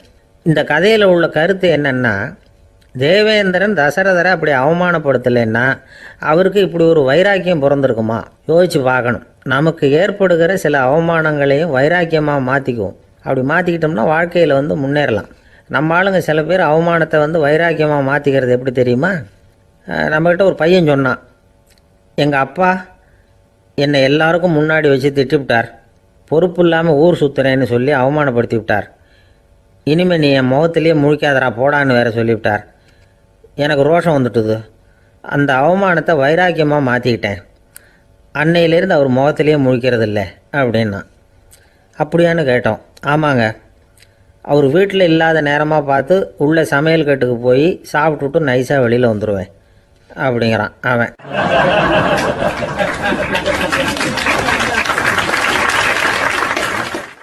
ஜவஹர்லால் நேரு பிரதமராக இருந்த சமயம் அவர் ஒரு தடவை சென்னைக்கு வந்திருக்கிறார். இங்கே சில முக்கிய நிகழ்ச்சிகளில் கலந்துக்கிறதுக்காக வந்திருந்தார். ஆளுநர் மாளிகையில் ஒரு நாள் ராத்திரி தங்கி மறுநாள் புதுடெல்லி புறப்படுறதாக ஏற்பாடு. நிகழ்ச்சியிலெல்லாம் முடிச்சுக்கிட்டு ஆளுநர் மாளிகையில் தங்கி இருக்கிறார். அன்றைக்கு இரவு படிக்கிறதுக்கு ஒரு முக்கியமான புத்தகம் அவருக்கு தேவைப்பட்டது. அந்த சமயத்தில் உலக அளவில் ஒரு முக்கியமான பொருளாதாரம் சம்பந்தமான ஒரு புத்தகம் வெளியாகி இருக்கிற விஷயம் அவருக்கு தெரியும். அந்த புத்தகம் மெட்ராஸுக்கு வந்திருக்குமா, அது இங்கே கிடைக்குமா அப்படின்னு விசாரிச்சிருக்கிறார் நேருஜி. அவர் இப்படி கேட்ட உடனே அங்கே இருந்தவங்கெல்லாம் ரொம்ப பரபரப்பாக செயல்பட ஆரம்பிச்சுட்டாங்க. முக்கியமான இடங்கள்ல எல்லாம் விசாரிச்சிருக்கிறாங்க அந்த புத்தகம் உங்ககிட்ட இருக்கான்னு. சென்னையில் உள்ள கன்னிமாரா நூல் நிலையத்துக்கு எப்படியும் அந்த புத்தகம் வந்திருக்கணும் அப்படின்னு ஒரு நம்பிக்கை. அங்கே விசாரித்தாங்க. அந்த புத்தகம் 2 நாளைக்கு முன்னாடி தான் அங்கே வந்திருக்குது அப்படிங்கிற விஷயம் தெரிஞ்சுது. உடனே எல்லாரும் அங்கே ஓடினாங்க. அவங்களுக்கு இன்னொரு சந்தேகம். புத்தகம் வந்திருக்கு சரி, அது இந்த சமயத்தில் வேறு யாரும் படிக்கிறதுக்கு எடுத்துகிட்டு போயிருக்கக்கூடாதே அப்படிங்கிற சந்தேகம் இருந்தாலும் மனசுக்குள்ளே ஒரு தைரியம். இப்படி ஒரு புத்தகம் வெளிவந்திருக்கிற விஷயமே நேருஜி சொல்லி தான் நமக்கே தெரியும். அதுவும் இல்லாமல் உலக பொருளாதாரம் சம்பந்தமான ஏதோ ஒரு புத்தகம் அது. அதை போய் இந்த நேரத்தில் அவ்வளவு ஆர்வமாக யார் எடுத்துகிட்டு போயிட போகிறாங்க அப்படிங்கிற தைரியம். இந்த தைரியத்தோடு அந்த நூல் நிலையத்துக்கு ஓடினாங்க. புத்தகத்தை தேடினா அது கிடைக்கல. யாரோ எடுத்துகிட்டு போயிருக்கிறாங்க. நேருவுக்கு மட்டுமே தெரிஞ்சிருந்த அந்த புத்தகம் பற்றின விஷயம் சென்னையில் வேற ஒருத்தருக்கும் தெரிஞ்சிருக்குது. உடனே எல்லாரும் பரபரப்பாக அந்த அதுக்குன்னு இருக்கிற ரிஜிஸ்டர் இருக்குல்ல, பதிவேடு, அதை புரட்டி பார்க்குறாங்க யார் எடுத்துகிட்டு போகிறாங்கன்னு தெரிஞ்சுக்கிறதுக்காக. எடுத்துகிட்டு போனவங்க அதில் கையெழுத்து போட்டிருப்பாங்கல்ல, அதை பார்த்து யாருன்னு தெரிஞ்சுக்கலாம் அப்படிங்கிறதுக்காக தான் அதை புரட்டுறாங்க. அதோ அந்த புத்தகத்தோட பேர் பக்கத்தில் அதை எடுத்துக்கிட்டு போனவங்க கையெழுத்து உத்து பார்க்குறாங்க எல்லாரும். அதில் போட்டிருக்குது பேர் CN அண்ணாதுரை அப்படின்னு எழுதியிருந்தது. அவர் தான் பேரறிஞர் அண்ணா. நேரு படிக்க விரும்பின ஒரு புத்தகத்தை அதே நேரம் படிக்க விரும்பின இன்னொரு தலைவர் இவர். படிக்கிறதுல அவருக்கு இருந்த ஆர்வத்தை நாம் தெரிஞ்சுக்கணும்னா அதுக்கு எவ்வளவோ சம்பவங்கள் இருக்குது. கடைசி காலத்தில் அவர் அடையாறு மருத்துவமனையில் படுத்திருக்கிறார். அவருக்கு ஒரு முக்கியமான அறுவை சிகிச்சை செய்ய வேண்டியிருக்குது அவசரமாக. அமெரிக்காவிலேருந்து டாக்டர் மில்லர் வந்திருக்கிறார். அவர்கிட்ட கேட்குறார், டாக்டர் நாளைக்கே அறுவை சிகிச்சை செய்ய போகிறீங்களா அப்படின்னு. ஆமாங்கிறார் டாக்டர் மில்லர். நாளைக்கு மறுநாள் செஞ்சுக்கிறேனே அப்படின்னாரான் அண்ணா. ஏன் ஏதாவது நாள் பார்க்குறீங்களான்னு கேட்டிருக்கார். இல்லை, ஒரு புத்தகத்தை படிச்சுக்கிட்டு இருக்கிறேன், அதை நாளைக்குள்ளே முடிச்சிருவேன், அதுக்கப்புறம் நான் இறந்தாலும் கவலை இல்லை அப்படின்னாரான் இவர். அவர் தான் அறிஞர் அண்ணா. சங்ககால நூல்கள்லேருந்து சமீபத்தில் வந்த நூல்கள் வரைக்கும் எல்லாம் அவர் படிச்சிருக்கிறார்.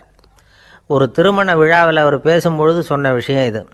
சங்க காலத்தில் காதலியை மணக்க விரும்புகிறவனுக்கு அவனுடைய தந்தை வீர சோதனைகள்லாம் வைப்பார். போய் புலிப்பல் கொண்டுக்கிட்டு வா, அப்போ தான் என் பொண்ணை கொடுப்பேன் அப்படின்னு சொல்லுவார். காதலன் உடனே காட்டுக்கு போவான், ஒரு புலியை கொன்று அதனுடைய பல்லை கொண்டுக்கிட்டு வருவான். அதை வீர பதக்கத்தில் பதிச்சு அவனுக்கு மாமனார் சூட்டுவார் கல்யாண சமயத்தில். இப்போலாம் காதலன் கிட்ட அப்படி சொல்ல முடியாது. இப்போலாம் காதலன் கிட்ட காட்டுக்கு போய் புலிப்பல் கொண்டுக்கிட்டு வான்னு யாராவது சொன்னால் புலி தான் மாப்பிள்ளையாக வந்து சேரும் அப்படின்னார்.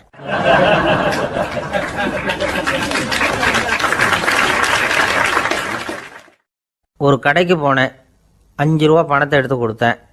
ஒரு தினசரி பத்திரிகையை கேட்டேன். அவர் உடனே அங்கே அடுக்கி வச்சுருந்த பத்திரிகையில் ஒன்று எடுத்து என் கையில் கொடுத்தார். வாங்கிக்கிட்டேன். மீதி பணத்தை எடுத்தார். அதையும் என் கையில் கொடுக்கணும்ல, கொடுக்கல. எதிரில் இருந்த பலகையில் வச்சு எடுத்துக்க சொன்னார். எப்பவும் அவர் அப்படி தான் பண்ணுவார். நானும் எடுத்துக்கிட்டு வந்துடுவேன். இவர் ஏன் இப்படி பண்ணுறாருங்கிறது எனக்கு ரொம்ப நாளாக ஒரு சந்தேகம். ஒரு நாள் அவர்கிட்டயே இதை கேட்டுவிட்டேன். ஏங்க, நீங்கள் உங்கள் கடைக்கு வந்து பொருள்கள் வாங்குறவங்களுக்கு நீங்கள் பாக்கி சில்லறையை கொடுக்குறப்போ பலகையில் வச்சு விட்றீங்க, கையில் கொடுக்க மாட்டேங்கிறீங்களே, ஏன் அப்படின்னு கேட்டேன். காசை கையில் கொடுத்தா நம்மக்கிட்ட இருக்கிற லட்சுமி போயிடுவா சார் அப்படின்னார். அதாவது பணம் செலவாயிடும் அப்படின்னு அர்த்தமா. இன்னொரு நண்பர் அவர் ஒரு நாள் வழக்கத்துக்கு மாறாக ரொம்ப சோகமாக உட்காந்துருக்கிறார். ஏங்க என்னாச்சு, ஏன் இப்படி கப்பலே கவிழ்ந்தது மாதிரி உட்காந்துருக்குறீங்க அப்படின்னு கேட்டேன். கப்பலே கவிழ்ந்திருந்தா கூட நான் இப்படி கவலைப்பட மாட்டேன் சார், வேற ஒன்று நடந்து போச்சுன்னார். என்னன்னு கேட்டேன். என் உச்சந்தலையில் பல்லி ஒன்று விழுந்துட்டுதுன்னார். அதுக்காகவா இப்படி அப்படின்னு ஆச்சரியப்பட்டேன். ஆமாங்க, பல்லி உச்சந்தலையில் விழுந்தால் பலன் என்னன்னு பஞ்சாங்கத்தில் பார்த்தேன், மரணம்னு போட்டிருக்கு அப்படின்னு சொல்லிவிட்டு அவர் தொடர்ந்து கவலைப்பட ஆரம்பிச்சிட்டார். இப்படியும் ஒருத்தர், என் கூட வேலை பார்க்குற ஒருத்தர் எப்படி தெரியுமா, தினமும் வலது காலை வச்சு தான் ஆஃபீஸுக்கு உள்ளே நுழைவார். என்னைக்காவது தவறுதலாக இடது காலை வச்சு உள்ளே வந்துட்டார்னா அன்னைக்கு பூரா மனசு சங்கடப்படுவார், எந்த வேலையும் சரியாக ஓடாது. கேரம் போர்டு ஆடுற ஒருத்தர் எப்போ ஆட உட்காந்தாலும் ஸ்ட்ரைக்கரை கை தவறி கீழே விழுற மாதிரி பண்ணி அதுக்கப்புறம் அதை எடுத்துக்கிட்டு ஆட உட்காருவார். ஏன்னா எப்போவோ ஒரு தடவை நிஜமாகவே அது கை தவறி கீழே விழுந்திருக்குது, அன்னைக்கு பிரமாதமாக ஜெயிச்சுட்டார். உடனே ஒரு முடிவுக்கு வந்துட்டார், கை தவறுனா லாபம் அப்படின்னு. அதுக்கப்புறம் அதையே பழக்கமாக்கிக்கிட்டார். பூனை குறுக்க போனால் சகுனம் சரியில்லைன்னு நினைக்கிறவங்க உண்டு. ஆனால் ஒருத்தர் எப்படி தெரியுமா, அவர் வெளியில் கிளம்புற சமயம் பக்கத்து வீட்டு ரேடியோவில் மியாவ் மியாவ் பூனை குட்டின்னு பாட்டு சத்தம் கேட்டால் கூட போதும், சகனம் சரியில்லைன்னு பிரயாணத்தை கேன்சல் பண்ணிவிடுவார். இப்போ இவ்வளவும் எதுக்கு சொல்கிறோம்னா, அளவுக்கு மீறின சகுன நம்பிக்கைகள் இருக்குது பாருங்கள், இதோட பயமும் சேர்ந்துக்கிட்டதுன்னு வச்சுக்கோங்க, இது ஒருத்தருடைய மனநிலையை பாதிச்சிடும். இது உளவியல் நிபுணர்கள் சொல்கிற கருத்து. வாழ்க்கையே தடுமாற வச்சிரும். பாதுகாப்பு இல்லாத உணர்வு, ஒரு விதமான டிப்ரெஷன் மனநிலை, இதெல்லாம் தான் இதுக்கு காரணமாக அமையலாம். சில பேர் காய்கறி நறுக்க கத்தியை கையில் எடுத்தால் கூட நேரம் சரியாக இருக்கா அப்படின்னு பார்த்துட்டு தான் வேலையை ஆரம்பிக்கிறது வழக்கம். அறிவு தான் மனசுக்கு வாத்தியாராக இருக்கணும், அப்போ தான் வாழ்க்கை நிம்மதியாக இருக்கும். அறிவு மனசு சொல்கிறபடியெல்லாம் கேட்க ஆரம்பிச்சுட்டுதுன்னா இடைஞ்சல் தான். ஒருத்தருக்கு 7ஆம் நம்பர் தான் ராசியான நம்பராம், 7ஆம் தேதி தான் எந்த காரியத்தையும் ஆரம்பிப்பாராம். 7 எழுத்து வர்றது மாதிரி பேரை மாற்றி வச்சுக்கிட்டார். 7 மணிக்கு தான் தினமும் எழுந்திருப்பார். 7ஆம் நம்பர் வீட்டில் தான் குடியிருக்கார். கல்யாணம் கூட 7ஆம் தேதி தான் பண்ணிக்கிட்டார். அவர் ஒரு நாள் குதிரை பந்தயத்துக்கு போனாராம். குதிரையோட பேரையெல்லாம் பார்த்தார். ஒரு குதிரையோட பேர் 7 எழுத்தில் அமைஞ்சிருந்தது. 7 தானே இவருக்கு அதிர்ஷ்ட நம்பர், அதனால் உடனே அது பேரில் பணத்தை கட்டினார். பந்தயம் நடந்தது. என்ன சார் ஆச்சுன்னு கேட்டாங்க. நான் பணம் கட்டின அந்த என்னோட குதிரை 7ஆவதாக சேர்ந்தது சார் அப்படின்னாராம் சோகமாக.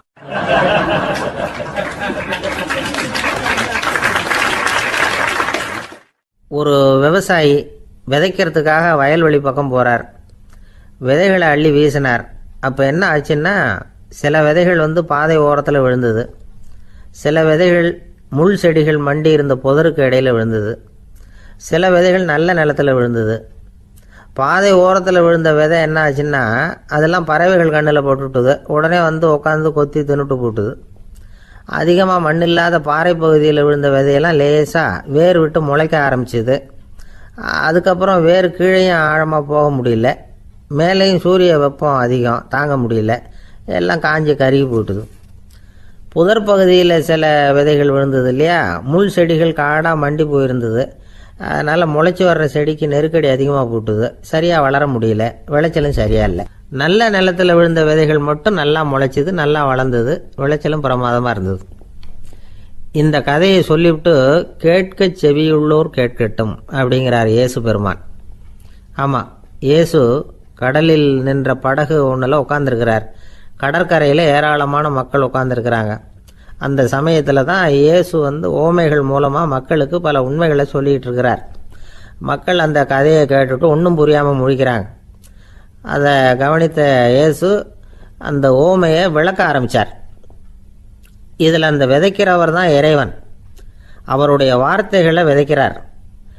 அந்த வார்த்தைகளை கேட்கிற மக்கள் அந்த விழுந்த விதைகள் மாதிரி 4 வகையானவர்கள். சில பேர் பாதை ஓரத்தில் விழுந்த விதைகள் மாதிரி. இறைவன் வார்த்தைகளை அவங்க கேட்குறாங்க, ஆனால் தீய எண்ணங்கள் செய்கைகள் மூலமாக விதைக்கப்பட்ட வார்த்தைகள் அழிஞ்சு போடுது. இறைவன் வார்த்தைகளை கேட்ட உடனே மகிழ்ந்து போய் உடனே சில பேர் அதை ஏற்றுக்கிறாங்க. இவங்கெல்லாம் அந்த பாறை பகுதியில் விழுந்த விதைகள் மாதிரி. அதனால் இவங்கெல்லாம் வேறு இல்லாதவங்க, கொஞ்ச காலத்துக்கு இறை வார்த்தைகளுக்கு கீழ்ப்படிந்து நடப்பாங்க. அதனால் ஏதாவது இடைஞ்சல் ஏற்பட்டால் உடனே தடுமாறுவாங்க. தங்கள்கிட்ட இருக்கிற நல்ல பண்புகளை விட்டுட்டு பாவ வழிகளுக்கு போயிடுவாங்க. முள் செடிகளுக்கு இடையில விழுந்த விதைகள் மாதிரி உள்ளவங்க யாருன்னா இவங்களுக்கு உலக கவலை உண்டு, செல்வத்தின் மீது மயக்கம் உடையவர்கள். உலக ஆசைகள் இவங்களுக்குள்ளே பூந்துடுறதுனால அங்கே இருக்கிற நல்ல பண்புகள் மறைஞ்சு போயிடுது. அதனால் அவங்களும் உபயோகம் இல்லாதவங்களாக ஆயிடுறாங்க. நல்ல மனிதர்கள் நல்ல நிலத்தில் விழுந்த விதைகளுக்கு ஒப்பானவர்கள்.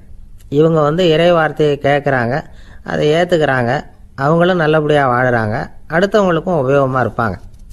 இதுதான் இயேசு சொன்ன விளக்கம்.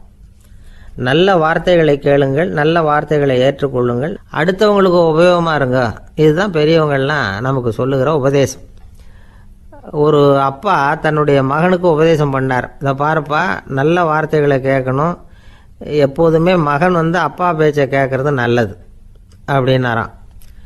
நீ ஏதாவது ஒரு தப்பு பண்ணால் என் தலையில் ஒரு முடி நரைச்சி வெள்ளையாக போடும்பா, நீ செய்கிற ஒவ்வொரு தப்புக்கும் என் தலையில் ஒவ்வொரு முடி வெள்ளையாயிடும் அப்படின்னாராம்.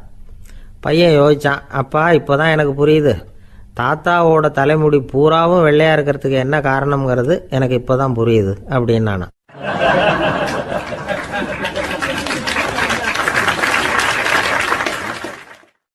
ஒரு ஊரில் ஒரு ராஜா இருந்தார். அவர் ஒரு பூனை வளர்த்தார். ரொம்ப செல்லமாக அவர் அந்த பூனையை வளர்த்தார். அவர் என்ன பண்ணுவார் தெரியுமா? இரவு நேரத்தில் அந்த பூனையோட தலையில் ஒரு விளக்கை வச்சுருவார். அந்த பூனை ரொம்ப ஜாக்கிரதையாக அந்த விளக்கு கீழே விழுந்துடாமல் பார்த்துக்கும். தலையை ஆட்டாமல் ரொம்ப நிதானமாக ராஜா பின்னாடி நடந்து போய்கிட்டே இருக்கும். அந்த விளக்கு வெளிச்சத்தில் எல்லா வேலைகளையும் செஞ்சுருவார். கையில் ஒரு விளக்கை தனியாக எடுத்துகிட்டு போக வேண்டிய அவசியமே இல்லை. விளக்கை தூக்கிட்டு போகிற வேலையை அந்த பூனை பார்த்துக்கும். அதனால் ராஜாவுக்கு அந்த பூனை மேலே ரொம்ப பிரியம்.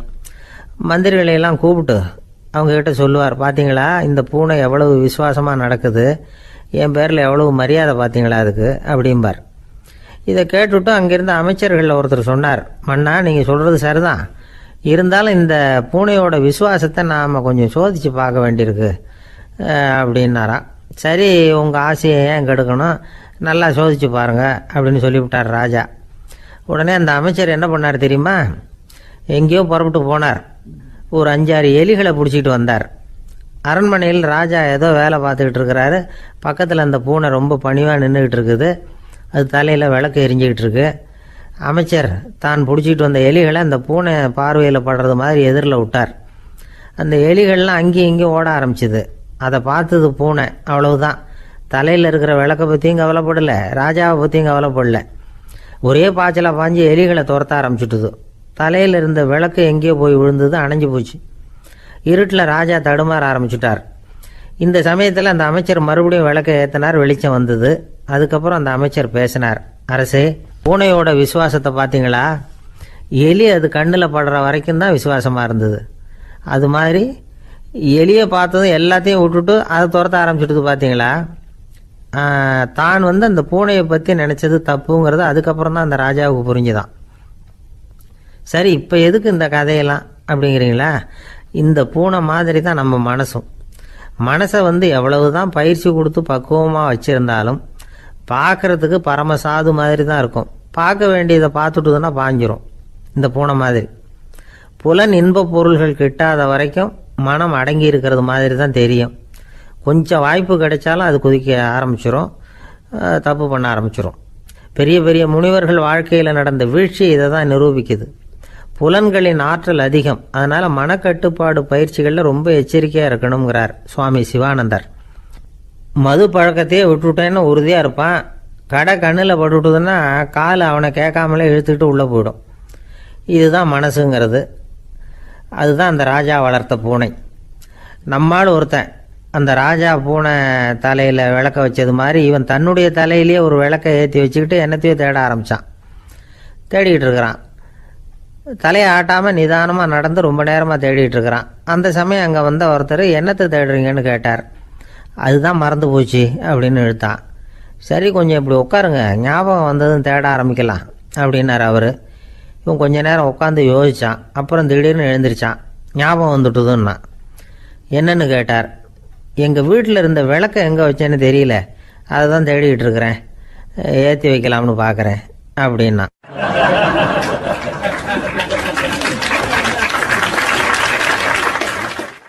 ஒரு ராஜா இருந்தார். நாடு பூராவும் நிறைய மரங்களை நட்டு வளர்க்கணுங்கிறது அவரோட ஆசை. தானே அதுக்கு முன்மாதிரியாக இருக்கணும்னு நினைச்சார். அரண்மனையை சுற்றி மரங்களை நட்டு வளர்த்தார். இதை பார்த்துட்டு ஜனங்களும் அவங்கவுங்க வீட்டை சுற்றி மரக்கன்றுகளை நட்டு வளர்த்தாங்க. கொஞ்ச காலத்தில் ஊர் பூரா பசுமையாக மாறிச்சு. எல்லாருக்கும் சந்தோஷமாக இருந்தது. இது ஒரு பக்கம் இருக்கட்டும். இப்போ நான் சொல்ல போகிற கதை வேற. அதாவது அந்த ராஜா ஒரு நாள் தன்னுடைய அரண்மனையை சுற்றி இருக்கிற விதவிதமான மரங்களை எல்லாம் போய் பார்த்தார். எப்படி இருக்கிறீங்க அப்படின்னு ஒவ்வொரு மரத்துக்கிட்டையும் விசாரிச்சாராம். எந்த மரமும் சந்தோஷமாக இருக்கிறதா தெரியல. அதுக்கும் மனசில் ஒரு குறை.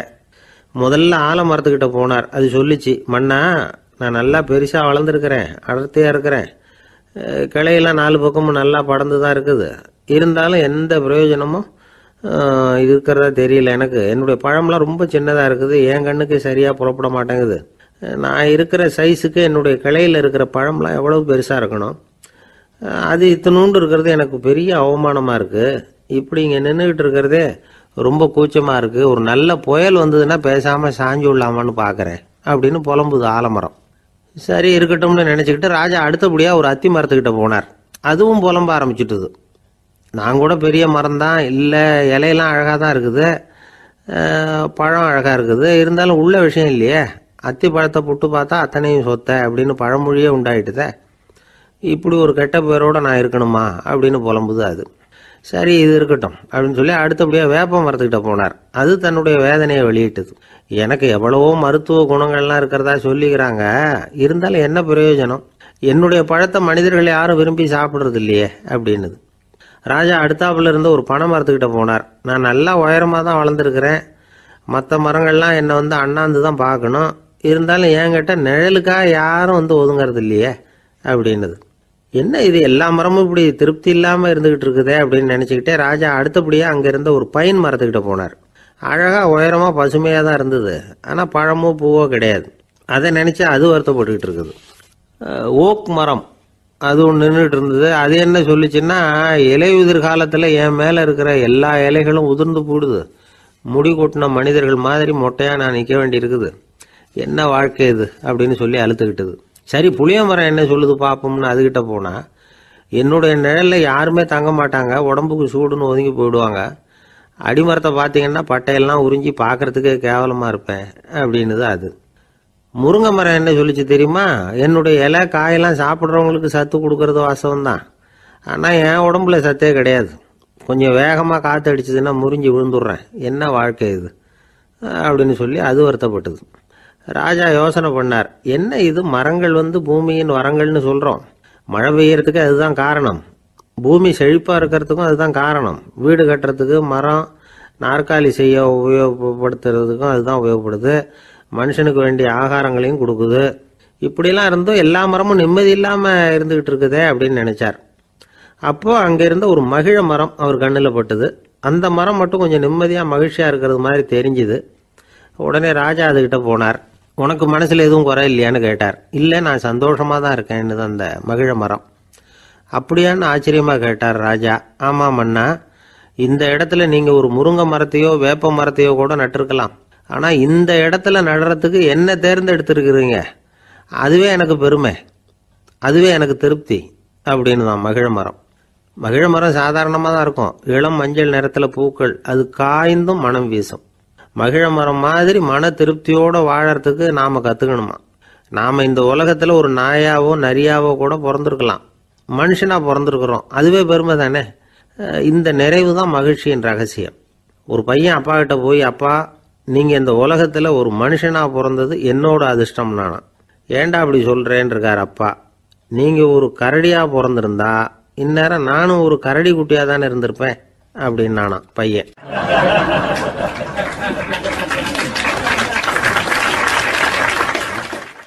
இந்த உலகத்தில் நாம் நல்லபடியாக இருக்கணும்னா அதுக்கு முக்கியமாக தேவைப்படுறது 2.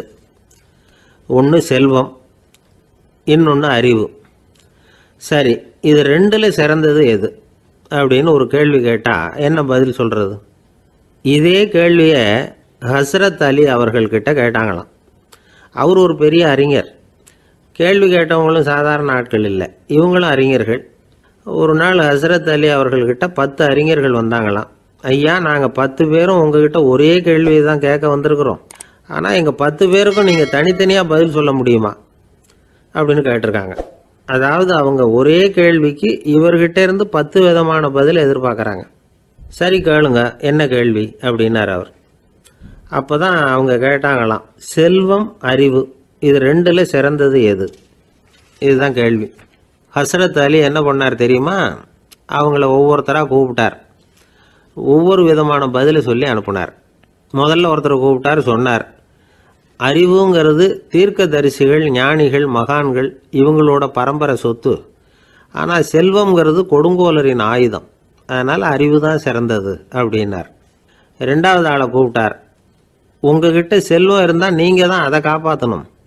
ஆனால் அறிவு உங்களை எப்பவும் காப்பாற்றும். ஆகவே அறிவு தான் சிறந்தது அப்படின்னார். மூணாவது ஆளை கூப்பிட்டார்.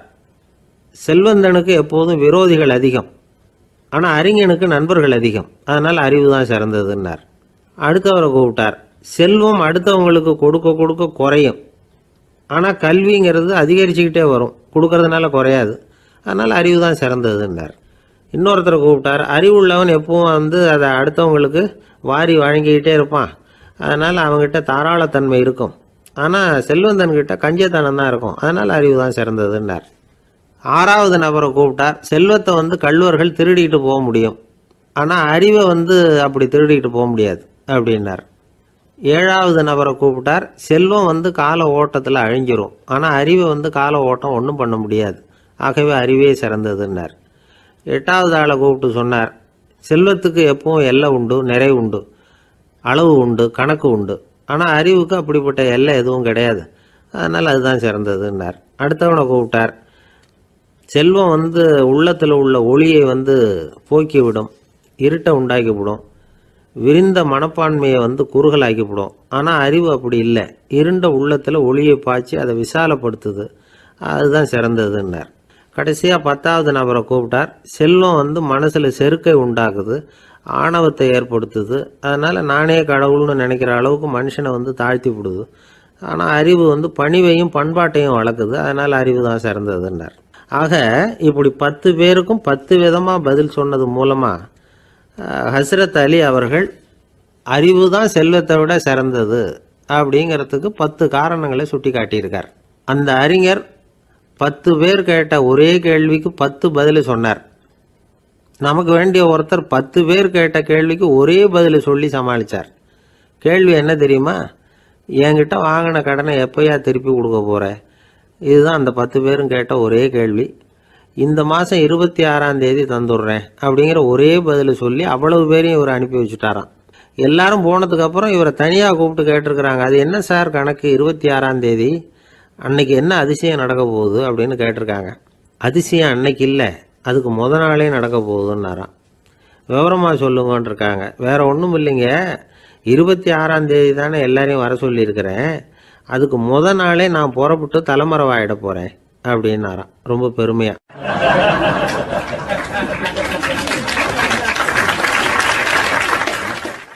துருக்மேனியாவில் அஷ்காபாத் அப்படின்னு ஒரு நகரத்தில் ஒரு புவியியல் விஞ்ஞானி இருந்தார். அவர் ஒரு நாய்க்குட்டி வளர்த்தார். ஒரு நாள் முன்னிரவு நேரம் ஒரு மேஜைக்கு முன்னாடி உட்காந்து அந்த விஞ்ஞானி ஏதோ கணக்கு போட்டுக்கிட்டு இருக்கிறார். அவருக்கு ஒரு சின்ன பெண் குழந்தை, அது தொட்டிலில் தூங்கிட்டு இருக்குது. அந்த நாய்க்குட்டியும் ஒரு மூலையில் படுத்து அது பாட்டுக்கு தூங்கிட்டு இருந்தது. ஒரே அமைதி. அந்த நேரத்தில் திடீர்னு அந்த நாய்க்குட்டி துள்ளி எழுந்திரிச்சிது. நேராக குழந்தைகிட்ட ஓடிச்சு. அந்த குழந்தைய அது போட்டிருந்த ட்ரெஸ்ஸோடு சேர்த்து கவ்வி தூக்கிக்கிட்டு வாசல் பக்கம் ஓடிச்சு. நாய்க்குட்டி குழந்தைய கவ்வி தூக்க முடியுமாங்கிற சந்தேகம் உங்களுக்கு இல்லையா? நீங்கள் நம்ம ஊர் நாய்க்குட்டியவே பார்த்து பழக்கப்பட்டிருக்கீங்க, அதனால் நம்புறதுக்கு சிரமமாக இருக்கும். அந்த ஊர்லெலாம் அது ரொம்ப ஸ்ட்ராங்காக இருக்கும், ஒரு ஏதோ கண்ணுக்குட்டி மாதிரி இருக்கும். விஞ்ஞானி அதை பார்த்துட்டார். உடனே அந்த நாய்க்கு வெறி பிடிச்சிட்டுதுன்னு முடிவு பண்ணிவிட்டு தன்னோட கை துப்பாக்கியை எடுத்துக்கிட்டு ஓடி வந்தார். அவர் வெளியில் நாய்க்குட்டி எங்கே அப்படின்னு பார்த்து தேடுறார். அந்த நேரத்தில் அந்த வீடு இடிஞ்சு விழுது. காரணம் பூமி அதிர்ச்சி. இப்படி பூமி அதிர்ச்சி உண்டாக போகுதுங்கிறது அந்த நாய்க்குட்டிக்கு முன்னாடியே தெரிஞ்சு போச்சு. அதுதான் குழந்தைய தூக்கிட்டு வெளியில் ஓடி வந்திருக்குது. அது மூலமாக அந்த குடும்பத்தையே காப்பாற்றி இருக்குது அந்த நாய்க்குட்டி. இந்த சம்பவம் நடக்கிறதுக்கு 3 நாளைக்கு முன்னாடியே சில பிராணிகளுக்கு இப்படி நடக்க போகுதுங்கிறது தெரிஞ்சிருக்குதான். ஆமாம், அந்த நகரத்தில் 3 நாளைக்கு முன்னாடியே பாம்பு, பல்லி இதெல்லாம் அது தங்கியிருந்த வலையை விட்டு வெளியில் ஓடி வந்துட்டுது. அதே மாதிரி அங்கே இருந்த புறாவெல்லாம் பறந்து போயிடுச்சான். இதே மாதிரி யுகோஸ்லோவியாவில் கூட ஒரு நகரம், அங்கே ஒரு நாள் ராத்திரி ஒரு மிருக காட்சி சாலையில் திடீர்னு ஒரு பெரிய கலவரம், கூச்சல், குழப்பம். அங்கே இருந்த கழுதை, புலி, யானை, பறவை எல்லாம் கண்ணாபின்னான்னு கத்த ஆரம்பிச்சுட்டுது. நீர் யானை அதுக்குன்னு போட்டிருந்த தடுப்பையே தாண்டி குதிச்சு வெளியில் வந்துட்டு தான். மறுநாள் தான் எல்லாருக்கும் விஷயம் புரிஞ்சுது. அடுத்த நாள் காலையில் அங்கே பூமி எதிர்ச்சி உண்டாயிட்டுது. இப்போ பாருங்க, அதாவது மனுஷனை போய் தீர்க்க தரிசி அது இதுன்னு சொல்லிட்டு இருக்கிறோம். இவனை விட அது பரவாயில்லைன்னு தோணுது. அதாவது மிருகங்கள் ஒன்று நடக்க போகுதுங்கிறத முன்னாடியே புரிஞ்சுக்குதே. சரி, இதெல்லாம் எப்படி அது முன்கூட்டி புரிஞ்சுக்குது? அதுதான் படைப்பு ரகசியம். அதை கண்டுபிடிக்கிறதுக்கு தான் மனுஷன் வந்து ஆராய்ச்சி பண்ணிகிட்டு இருக்கிறான். விஞ்ஞானிகளோட ஆராய்ச்சியெல்லாம் ஒரு பக்கம் இருக்கட்டும், வீட்டுக்குள்ளேயே சில ஆராய்ச்சி பண்ணி பாருங்களேன். இப்போ சில யோசனை சொல்லி அதை சோதனை பண்ணி பாருங்க அப்படின்னு ஒருத்தர் சொன்னாராம். அதாவது இப்போ மழை வருமா வராதா அப்படின்னு தெரிஞ்சுக்கணுமா, உடனே ஒரு பூனைக்குட்டி பின்னாடியே மெதுவாக போய் அது என்ன செய்யுதுன்னு கவனித்து பார்க்கணும். பூனைக்குட்டி தன்னோட பாதத்தினால சுகத்தில் வந்து அப்படி கீறிக்கிட்டு இருக்கும். அப்படி கீறினா கண்டிப்பாக மழை வரும். சில சமயம் பூனைக்குட்டி அப்படி மல்லாந்து படுத்துக்கிட்டு பாதத்தை உயர தூக்கும், அப்படியும் இப்படியும் புரளும். இப்படி செஞ்சதுன்னா அன்னைக்கும் மழை இருக்காது. அதனால் முன்னாடி இருந்தது மழை வர்றதுக்கு அறிகுறி, இது மழை இல்லைங்கிறதுக்கு அறிகுறி. பறவைகள், பிராணிகள் இதுகளோட நடவடிக்கைகளை பார்த்துட்டு அதையெல்லாம் அடிப்படையாக வச்சு தான் காலநிலையை கண்டுபிடிக்கிற கருவிகளை கண்டுபிடிச்சிருக்கிறாங்க. வாத்து இருக்குல்ல, சில சமயம் தன்னோட அழகை தன்னோட இறகுகளில் அப்படியே புதைச்சிக்கும். அப்படி செஞ்சால் குளிர்காலம் வரப்போகுதுன்னு அர்த்தம். பருவநிலை குளிராக மாறப்போகுதுங்கிறதுக்கு இதுதான் அறிகுறி. சிட்டுக்குருவி இருக்குதுல்ல, அதெல்லாம் புழுதியில் உழுந்து புரளும், சிறகுகளை வந்து படபடன்னு அடிச்சுக்கும். அப்படி செஞ்சால் மழை வரப்போகுதுன்னு அர்த்தம். ஒன்று மட்டும் நாம் நல்லா தெரிஞ்சுக்கணும், இயற்கையின் சீற்றம்னு சொல்கிறோம் இல்லையா, இயற்கை ஏன் நம்ம மேலே கோவப்படுது? இயற்கையை நாம் அனுசரித்து போகிறதில்ல, அதனால் கோவப்படுது. காடுகளை அழிக்கப்படாது, விலங்குகளை கொல்லக்கூடாது, இயற்கை ஏற்படுத்தி வச்சிருக்கிற சமநிலையை கெடுக்கக்கூடாது. அதை புரிஞ்சுக்கிட்டு வாழ்ந்தோம்னா பூமியும் நடுங்காது, நாமளும் நடுங்க வேண்டிய அவசியம் இருக்காது. ஒருத்தர் இருந்தார், சாராய கடைக்கு போனாராம், நிறைய சாப்பிட்டார். அப்புறம் சொன்னார், இது ரொம்ப அற்புதமான சரக்கு போல் இருக்குது. உள்ளே போன உடனே இந்த பூமியே நடுங்கிறது மாதிரி இருக்குது எனக்கு அப்படின்னாராம். இதுக்கு கடைக்காரர் சொல்லியிருக்கார், நீங்கள் சாப்பிட்டது வெறும் பச்சை தண்ணி தாங்க, இப்போ ஏற்பட்டிருக்கிறது நிஜம் பூமி எதிர்ச்சி அப்படின்னாராம்.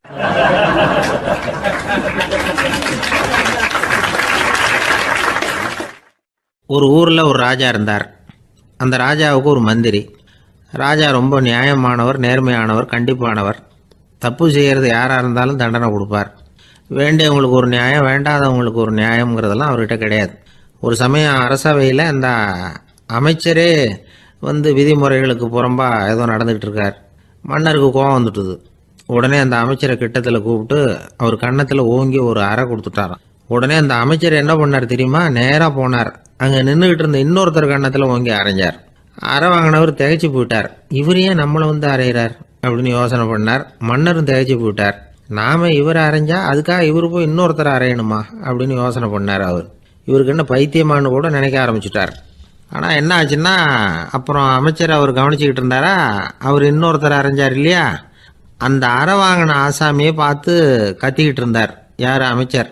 ஏன்பா என்கிட்ட அறையை வாங்கிக்கிட்டு இப்படி விவரம் இல்லாமல் நின்றுட்டு இருக்கிறிய, நான் உனக்கு கொடுத்ததை நீ வேற யாருக்கிட்டையாவது கொடுத்துரு அப்படின்னார். உடனே அந்த ஆள் பார்த்தான், தனக்கு அடுத்தபடியாக நின்றுக்கிட்டு இருந்தவனை ஓங்கி ஒரு அரை அரைஞ்சான். அவன் கண்ணத்தை தடவிட்டே யோசனை பண்ணான். இது ஏதோ புரிஞ்சுக்கிட்ட மாதிரி அடுத்தாப்புல நின்றுக்கிட்டு இருந்தவனை அரைஞ்சான். இப்படி இந்த அறை வந்து மாறி மாறி போய்கிட்டே இருக்குது. ஊர் பூரா பிரயாணம் பண்ண ஆரம்பிச்சுட்டுது. அன்னைக்கு ராத்திரி அந்த ராஜா படுக்கிறதுக்காக போனார். அந்த நேரம் பார்த்து அவர் கன்னத்தில் பலார்னு ஒரு அறை விழுந்தது. நம்மளே அரையிறது யாரு அப்படின்னு அதிர்ச்சியோட மன்னர் திரும்பி பார்க்குறாரு. அரைஞ்சது அவரோட மனைவி. என்னாச்சு உனக்குன்னு கத்துனார் ராஜா.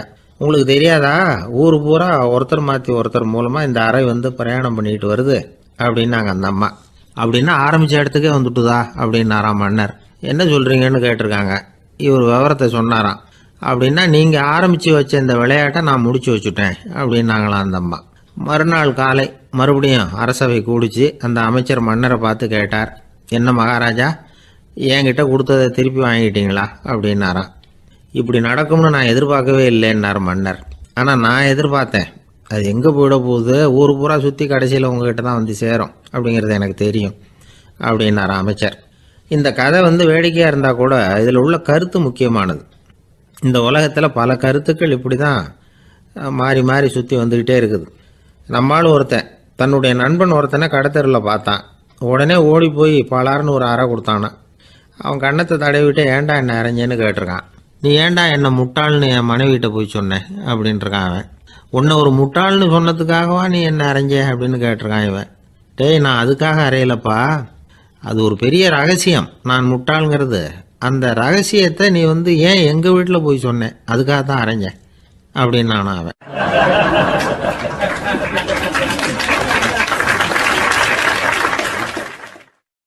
பக்தின்னு சொல்கிறோம் இல்லையா, அது 3 வகைப்படும் அப்படிங்கிறார் ஒரு பெரியவர். அது என்ன 3 வகைன்னா, தெய்வ பக்தி, அடியார்கள் பக்தி, குரு பக்தி. அடியார் பக்தியை விட தெய்வ பக்தியை விட குரு பக்தி தான் ரொம்பவும் சிறந்ததுங்கிறார் அவர். தெய்வத்துக்கிட்ட செஞ்ச பாவம் குருநாதர்கிட்ட தீர்ந்துருமா, குருநாதர்கிட்ட செஞ்ச பாவம் தெய்வத்துக்கிட்ட போனாலும் தீராதான்.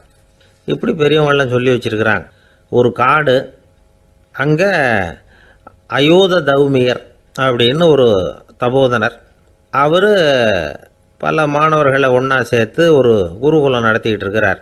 பல தரப்பட்டவங்க பல திறப்பட்டவங்க மாணவர்கள் அதில் சேர்ந்து படிச்சுக்கிட்டு இருக்கிறாங்க. பாஞ்சால ராஜகுமாரன் ஒருத்தனும் அந்த குருகுலத்தில் சேர்ந்து படிச்சுக்கிட்டு இருக்கிறான். அவன் பேர் ஆருணி. பெரிய இடத்து புள்ள, இருந்தாலும் படுப்பில் ரொம்ப கெட்டிக்காரனாக இருந்தான்.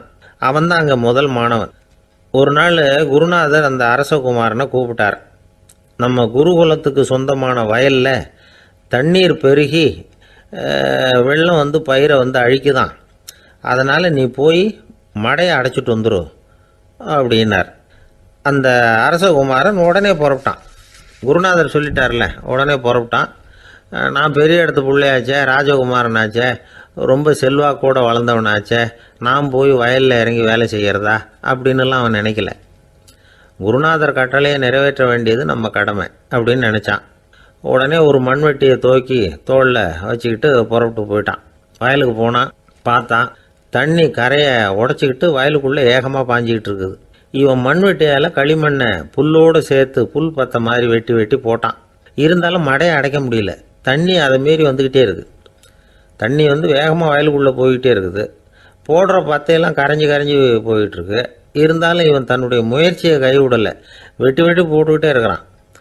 காலையில் அங்கே போனவன் சாயந்தரம் வரைக்கும் இப்படி செஞ்சுக்கிட்டு இருக்கிறான். உடம்பும் மனசும் ரொம்பவும் சோர்ந்து போச்சு. இருந்தாலும் குருநாதர் இட்ட கட்டளையை நிறைவேற்றாமல் இருக்கிறோமேங்கிற ஒரு குறை அவனுக்கு இருக்குது. குரு கட்டளையை நிறைவேற்றாத நான் இன்னமும் இருக்கணுமா அப்படின்னு யோசனை பண்ண ஆரம்பிச்சிட்டான். என்ன செய்யலாம்னு பார்த்தான். நம்ம குருநாதர் இட்ட பணிக்காக இந்த உடம்பையே தியாகம் பண்ணலாம் அப்படின்னு முடிவு பண்ணான். தண்ணி பாயுதில் அதுக்கு குறுக்க விழுந்து அப்படியே மடையை அடைச்சிக்கிட்டு அப்படியே படுத்துட்டான். இது மற்றவங்களுக்கு தெரியாது. அன்னைக்கு ராத்திரி ஒரு விளக்கு முன்னாடி உட்காந்து குருநாதர் பிள்ளைங்களுக்கு பாடம் சொல்லி கொடுத்துக்கிட்டு இருக்கிறார். முதல் வரிசையில் இருக்கக்கூடிய ராஜகுமாரனை காணலை. நம்ம ஆருணி எங்கே போனா அப்படின்னு சொல்லி மற்ற மாணவர்களை விசாரித்தார். இப்போ அவங்க சொன்னாங்க, சுவாமி, அவன் காலையில் வயலுக்கு மடையை அடைக்கிறதுக்காக போனான், நீங்கள் தான் போக சொன்னீங்க, இன்னும் திரும்பி வரல அப்படின்னு அவர் பையன். குருநாதர் உடனே ஒரு தீவெட்டி எடுத்துக்கிட்டு மாணவர்களை அழைச்சிக்கிட்டு வயலுக்கு போனார். அங்கே போய் பார்த்தா ஆளை காணும். ஆருணி ஆருணின்னு சொல்லி சத்தம் போட்டு கூப்பிட்டு பார்க்குறார். நான் இங்கே இருக்கேன் குருநாதா அப்படின்னு காலுக்கு அடியிலேருந்து ஒரு சத்தம் வருது. குனிஞ்சு பார்த்தா அவன் மடையில் படுத்துருக்கிறான். என்னப்பா இதுன்னார். காலையிலேருந்து இந்த மடையை அடைச்சி பார்த்தேன் சுவாமி, முடியல, அதனால் இப்படி குறுக்க படுத்துட்டேன். என்னை தாண்டறதுக்கு பயந்து போய் தண்ணியே தேங்கி நின்றுட்டுது அப்படின்னா. அவனுடைய குரு பக்தியையும் அவனை தாண்டறதுக்கு அஞ்சு நிற்கிற தண்ணி தேக்கத்தையும் பார்த்துட்டு எல்லாரும் ரொம்ப ஆச்சரியப்பட்டு போயிட்டாங்களாம். ஆருணி எழுந்திரிச்சு வா அப்படின்னு கூப்பிட்டாரான் குருநாதர். அவன் தண்ணீரை பொழந்துக்கிட்டு எழுந்திரிச்சு வந்தானான். அதனால் அவனுக்கு உத்தாலகன் அப்படின்னு ஒரு பேர். உத்தாலகன்னா தண்ணீரை பிளந்தவன் அர்த்தம். அந்த உத்தாலகன் மாதிரி இந்த காலத்து மாணவர்களுக்கும் குரு பக்தி வேணும் அப்படின்னு சொன்னோம் ஒரு பள்ளிக்கூடத்தில். உடனே நிறைய மாணவர்கள் எழுந்திரிச்சு நின்னாங்க. சார், நீங்கள் எங்களை இன்னமும் சரியாக புரிஞ்சுக்கலன்னு நினைக்கிறோம். அன்னைக்காவது ஒருத்தன் அப்படி இருந்தான், இன்றைக்கி ஏகப்பட்ட உத்தாலகர்கள் இருக்கிறோம். எங்கள் வாத்தியார் கட்டளை இட்டால் இப்போவே அது மாதிரி வயலுக்கு போய் மடையில் குறுக்கப்படுத்துக்கிறதுக்கு இந்த வகுப்பில் உள்ள அத்தனை பேரும் தயாராக இருக்கிறோம் அப்படின்னாங்க. அப்படியா அப்படின்னு சொல்லி கேட்டோம் ரொம்ப சந்தோஷமாக. ஒருத்தன் ரொம்ப அடக்கமாக எழுந்திரிச்சான். அப்புறம் சொன்னான், ஆமாம் சார், வகுப்பில் இவர் நடத்துகிற பாடத்தை கேட்டுக்கிட்டு இருக்கிறத விட பேசாமல் போய் மடையில் படுத்துடுறது ஒன்றும் கஷ்டமான காரியமாக இருக்காது. அதனால தான் எல்லாரும் அங்கே போகிறேன்னு சொல்கிறோம் அப்படிங்கிறான்.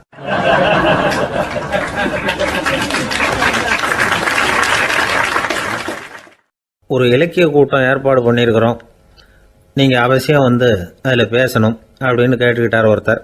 வேணாங்க, 4 பேருக்கு முன்னாடி நிற்கிறதுனா எனக்கு ரொம்ப கூச்சமாக இருக்கும் அப்படின்னாரு இவர். ஏன் சார் இன்னமும் குழந்த மாதிரி கூச்சப்படுறீங்களே அப்படின்னார் அவர் ஒரு மாதிரியாக சமாளித்து அனுப்பி வச்சுட்டு அதுக்கப்புறம் அதை பற்றி இவர் யோசித்து பார்த்துருக்கார். சில நிபுணர்கள் எழுதியிருக்கிறத படித்தும் பார்த்துருக்கிறார். மனோதத்துவ நிபுணர்கள் என்ன சொல்கிறாங்க தெரியுமா? 10லேருந்து 20% குழந்தைகள் பிறக்கிறப்பவே கூச்ச சுபாவம் கொண்டதாக தான் இருக்குதான். ஒரு தாத்தா தன்னோட பேர பிள்ளைய ஆசையாக கூப்பிடுறார் விளையாட்டு காட்ட, அதை அழுதுகிட்டு ஓடி போகுது. ஒரு அம்மா தன்னோட பிள்ளைய பள்ளிக்கூடத்தில் சேர்க்கறதுக்காக கூப்பிட்டுக்கிட்டு போகிறாங்க. அந்த புள்ள அம்மாவோட முந்தானையில் ஒளிஞ்சிக்கிட்டு வெளில வரமாட்டேங்குது. இவங்களெல்லாம் எப்படி சமாளிக்கிறது? குழந்தைகளோட கூச்ச சுபாவத்தை போக்குறது எப்படி? இதுக்கு நிபுணர்கள் சில யோசனைகளை சொல்லியிருக்கிறாங்க. மற்றவங்களுக்கு முன்னாடி என் பையனுக்கு கூச்சம் ரொம்ப அதிகம் சார், மற்றவங்க பார்த்தா ரொம்ப வெக்கப்படுறான், இப்படி சொல்கிற அப்பாக்கள் உண்டு. என் பையன் புது மனுஷால பார்த்தா அட்டையாக ஒட்டிக்குவான் சார் அப்படின்னு சொல்கிற அப்பாக்களும் உண்டு. இப்படிலாம் குழந்தைகளுக்கு முத்திரை குத்துறது ரொம்ப தப்பான். புதுசாக யாராவது வீட்டுக்கு வந்தால் குழந்தை தானாக தன்னோட கூச்சத்தையும் பயத்தையும் போக்கிக்கிட்டு சகஜமாக மாறி வர்றதுக்கு வாய்ப்பு கொடுக்கணுமா. ஒரு கூட்டத்துக்கோ அல்லது சொந்தக்காரங்க கல்யாணத்துக்கோ குழந்தைய அழைச்சிட்டு போகிறீங்க, அங்கே போய் கட்டாயப்படுத்தி குழந்தைய மற்றவங்க கிட்ட பேச சொல்லக்கூடாது. சில சமயம் குழந்தை தானாக தன்னுடைய கூச்ச சுபாவத்தை விட்டு பேசுறதுக்கு முன் வந்தால் அதை பாராட்டணும். குழந்தை கலகலப்பு இல்லாமல் மௌனமாக இருந்ததுன்னா அதையும் கண்டுக்கக்கூடாது. குழந்தை பேச ஆரம்பித்தா அதை ஆர்வத்தோடு கவனிக்க தெரியணும். கலந்து உரையாடுற பழக்கத்தை வீட்லேயே ஆரம்பிக்கலாம். கேட்டதுக்கு பதில் சொல் அப்படின்னு நீங்கள் அதிகாரம் பண்ணிகிட்டு இருக்கக்கூடாது. அது குழந்தைக்கு பேசுகிற சந்தர்ப்பத்தை குறைச்சிருமா. இப்போ நாம் அதிகாரம் பண்ணால் கேலி செய்கிற பழக்கம் குழந்தைகளை ரொம்ப பாதிச்சிருமா. பெரியவங்களானதுக்கு அப்புறமும் சில பேர் கூச்சத்தோடவும் பயத்தோடவும் இருக்கிறதுக்கு இதுதான் காரணம். சின்ன வயசில் அவங்கெல்லாம் ஏதாவது கேலிக்கு ஆளாகி இருப்பாங்க. 2வது குழந்தை மூத்த குழந்தைய கேலிக்கு ஆளாகிற சந்தர்ப்பங்களை கண்டு கேலி பண்ணினா அது இளம் நெஞ்சங்களை விட்டு நீங்கிறதே இல்லையா. எப்பவும் குழந்தையோட நடை உடை பாவனைகளை பற்றி சொல்லிக்கிட்டே இருக்கக்கூடாதான். அதுவே கூச்ச சுபாவத்தை கொண்டுட்டு வந்துடுமா. அப்பா எங்கேன்னு யாராவது கேட்டால் இது மாதிரி இன்ன காரியத்துக்காக வெளியில் போயிருக்கார், இத்தனை மணிக்கு திரும்பி வருவார் அப்படின்னு சொல்கிற அளவுக்கு குழந்தைகளை பழக்கப்படுத்தி வைக்கணும். ஃபோன்லேயே யாராவது விசாரித்தா கூட இது மாதிரி பதில் சொல்லு அப்படின்னு சொல்லணும். சின்ன சின்ன மீட்டிங்கில் 4 வார்த்தை பேச தயார் பண்ணலாம். ஒரு கடையிலையோ அல்லது ஹோட்டல்லையோ ஏதாவது விவரம் கேட்கணும்னா உங்கள் குழந்தைய தைரியமாக அனுப்புங்க. குழந்தைகள் பணிவாகவும் பொறுமையாகவும் விவரம் கேட்குறப்போ கூச்ச சுபாவம் தானாக போயிடும்.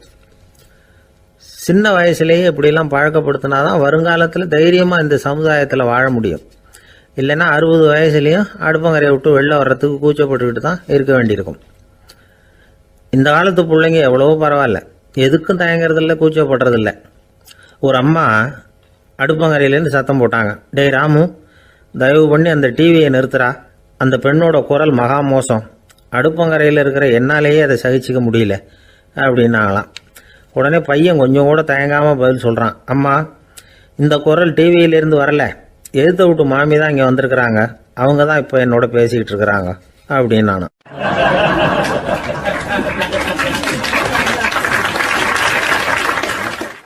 ஐயா, உங்கள் பேரை தொடர்ந்து தினம் கேட்டுக்கிட்டு இருக்கிறேன் அப்படின்னார் ஒருத்தர். தொடர்ந்து கேட்குறீங்களே, உங்களுக்கு காது வலிக்கலையா அப்படின்னு கேட்டோம். பேசுகிற உங்களுக்கே வாய் வலிக்கல அப்படிங்கிறப்போ கேட்குற எங்களுக்கு எப்படி காது வலிக்கும் அப்படின்னார். நம்ம உடம்புல ஒரு அதிசயம் என்ன தெரியுமா? ரொம்ப நேரம் நாம் நடக்கிறோம்னு வச்சுக்கோங்க, கால் வலிக்கும். ரொம்ப நேரம் வேலை செஞ்சால் கை வலிக்கும், உடம்பு வலிக்கும். ரொம்ப நேரம் பார்த்துக்கிட்டே இருந்தால் கண்ணு வலிக்கும். ரொம்ப நேரம் பேசிக்கிட்டே இருந்தால் வாய் கூட வலிக்கும். ஆனால் ரொம்ப நேரம் கேட்டுக்கிட்டே இருக்கிறதுனால காது வலிக்கிறது இல்லை.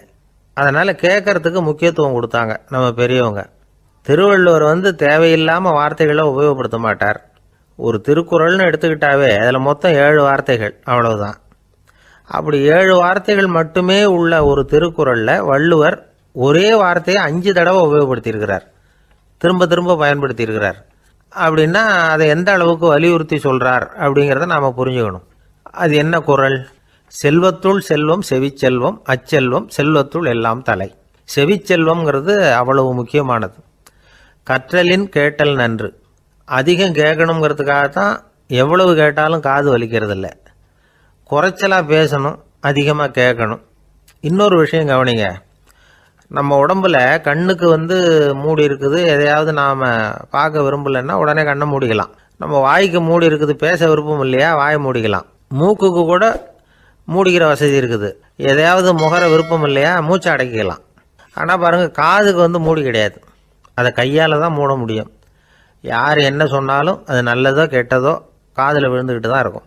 அறிவு தான் நல்ல விஷயங்களை எடுத்துக்கிட்டு கெட்ட விஷயங்களை விட்டுடணும். நல்ல கருத்துக்கள் நம்ம காதில் நிறைய விழுந்துக்கிட்டே இருக்கணும். அதை கேட்டு நாம் நல்லபடியாக வாழணுங்கிறது தான் படைப்பின் விருப்பம். ஆன்மீகவாதிகள் கூட ஒன்று சொல்லுவாங்க, அதாவது ஆன்மீக பாதையில் நீங்கள் முன்னேறணும்னா முதல்ல சிரவணம் செய்யணும்பாங்க. அதாவது பெரியவங்க சொல்கிற நல்ல கருத்துக்களை கேட்கணும் அப்படின்னு அதுக்கு அர்த்தம். அதனால் யார் நல்ல கருத்துக்களை சொன்னாலும் அதை காது கொடுத்து கேளுங்க. இவ்வளவு கருத்துக்களையும் நம்ம நேயர் ஒருத்தர்கிட்ட சொல்லிகிட்டு இருந்தோம். அவரும் சரி சரின்னு தலையாடிக்கிட்டே இருந்தார்.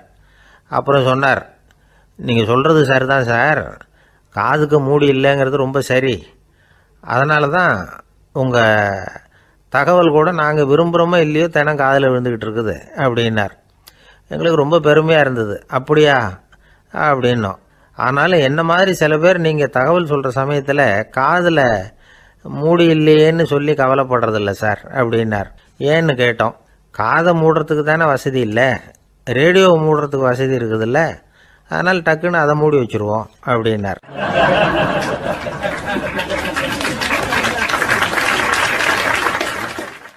வங்க நாவலாசிரியர் சரத் சந்திரர் ஒரு நண்பர் அவர்கிட்ட வந்தார். வழக்கமாக எல்லா எழுத்தாளர்கள்கிட்டையும் கேட்குற ஒரு கேள்வியை கேட்டார்.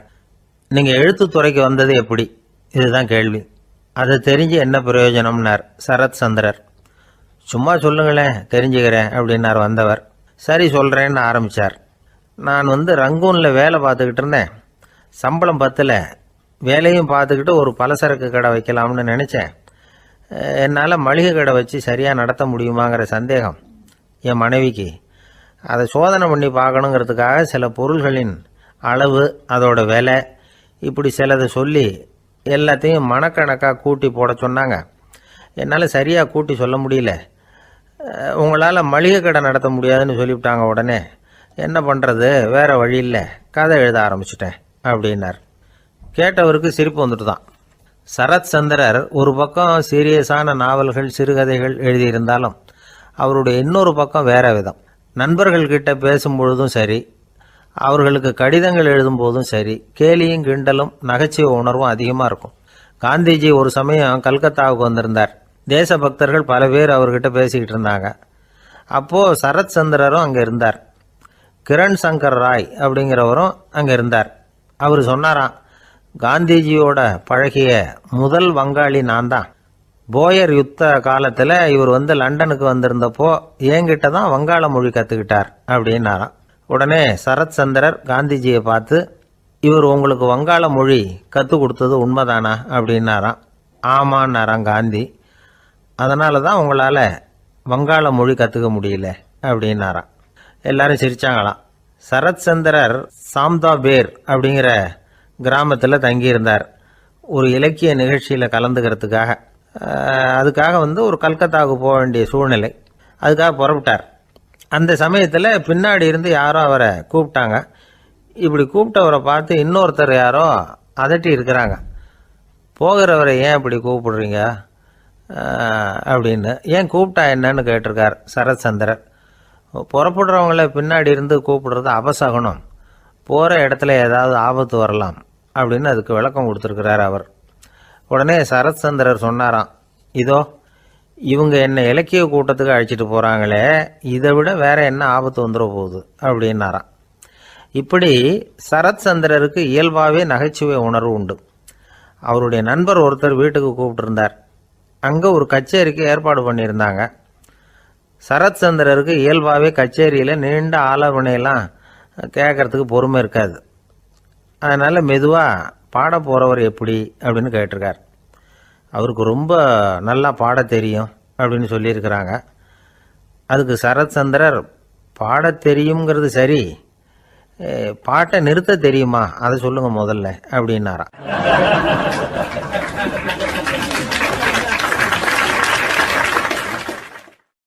கங்கை கரை தோட்டம் பக்கத்தில் ஒரு ஆசிரமம், அங்கே ஒரு பெரியவர் தங்கி இருக்கிறார். அவர் தான் ராமகிருஷ்ண பரமஹம்சர்.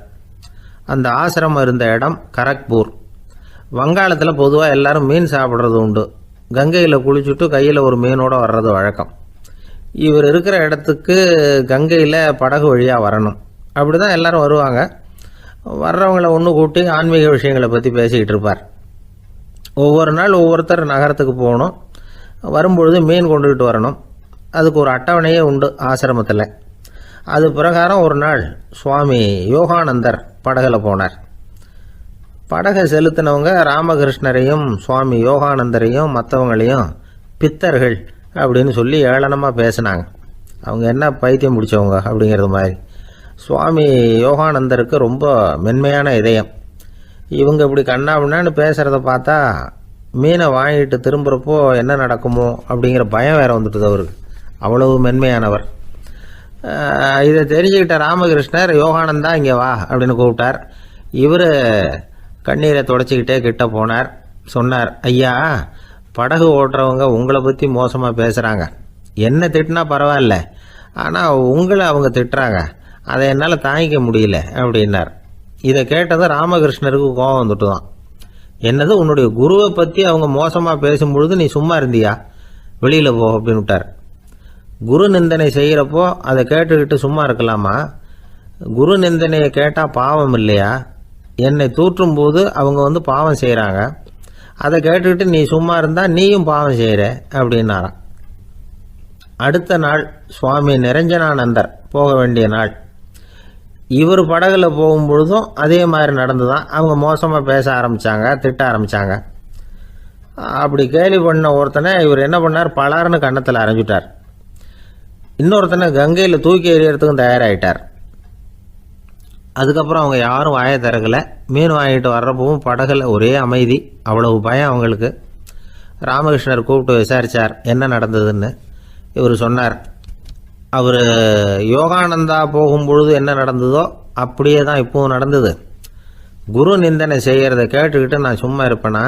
ஒருத்தனை அப்படியே அரைஞ்சுட்டேன், இன்னொருத்தனை ஆற்றுல தூக்கி போட்டுருவேன்னு பயமுறுத்தினேன், அவ்வளவுதான் அப்படின்னாராம். இப்போவும் ராமகிருஷ்ணருக்கு கோபம் வந்துட்டு தான். என்ன இது, அணியறது காஷாயம், இருக்கிறது ஆசிரமம், உனக்கு இவ்வளவு கோபம் வந்ததுன்னா அப்புறம் என்னத்துக்கு ஆசிரமத்தில் இருக்கணும்? பிரம்மச்சாரி எப்பவும் அமைதியாக இருக்கணும் அப்படின்னு அறிவுரை சொன்னாராம் ராமகிருஷ்ணர். அப்போ இவர் கேட்டாராம், ஏங்க அவருக்கு ஒரு விதமான அறிவுரை சொன்னீங்க, எனக்கு வேற விதமாக அறிவுரை சொல்கிறீங்க, இதில் எது உண்மை அப்படின்னு கேட்டிருக்கார்.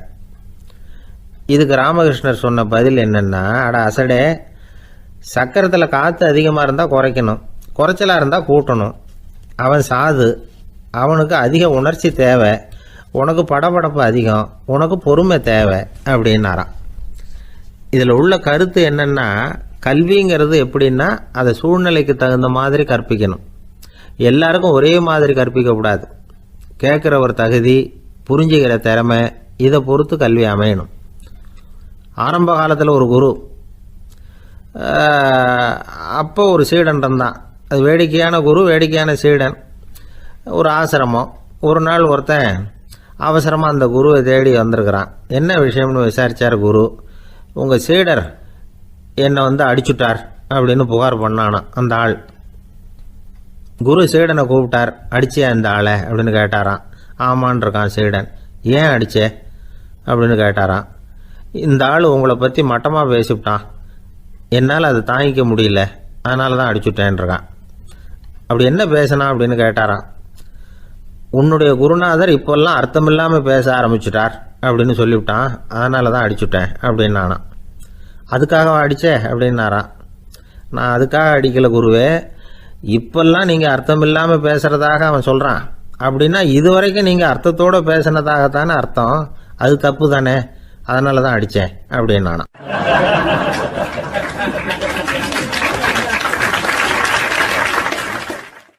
ஒரு பெரியவர் உட்கார்ந்துருக்கிறார். அவரை சுற்றி அவருடைய தோழர்கள் உட்கார்ந்துருக்கிறாங்க.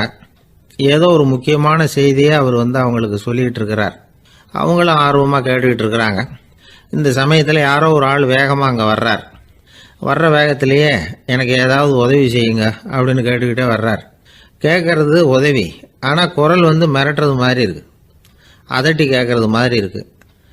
இதை கேட்டதும் அந்த பெரியவர் ஆத்திரப்படலை, ஆனால் அவரை சுற்றி இருந்தவங்க ஆத்திரப்பட்டாங்க.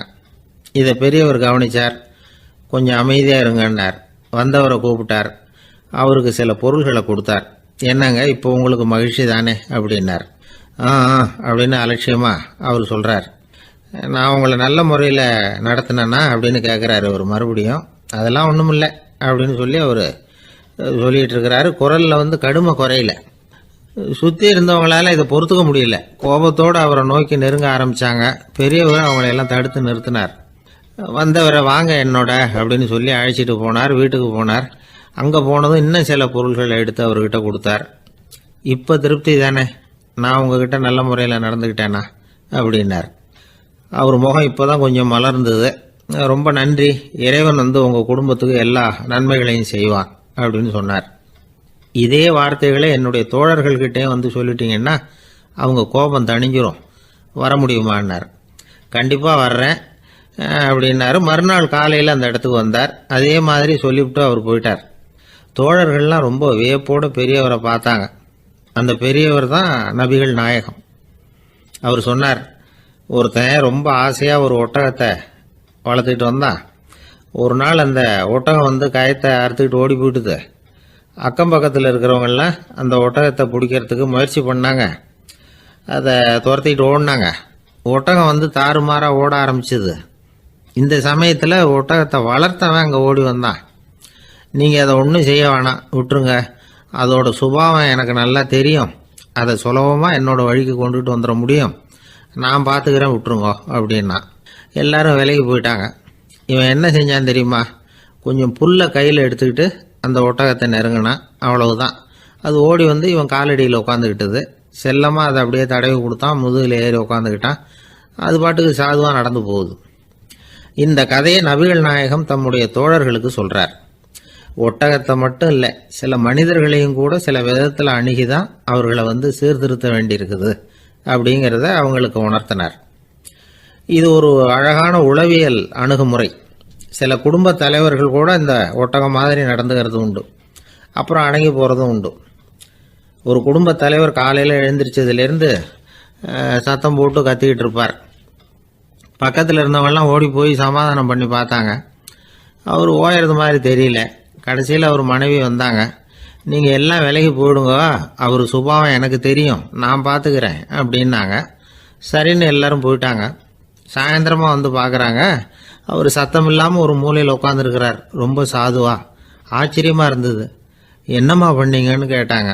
அது ஒன்றும் இல்லைங்க, ஒரு வேளை சாப்பாட்டை நிறுத்தினேன், பட்னி போட்டேன், அவ்வளவுதான் அப்படின்னாங்க அந்த அம்மா.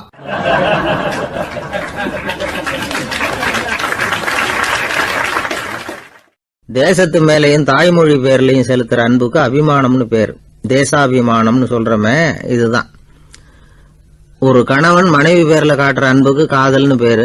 கடவுள் பேர்ல செலுத்துற அன்புக்கு பக்தின்னு பேரு. இப்படி அன்புல பல ரகம் இருக்கிறப்போ அதுல உள்ள வித்தியாசம் தெரியாம இடம் மாத்தி அன்பு காட்டினா இடைஞ்சல் தான்.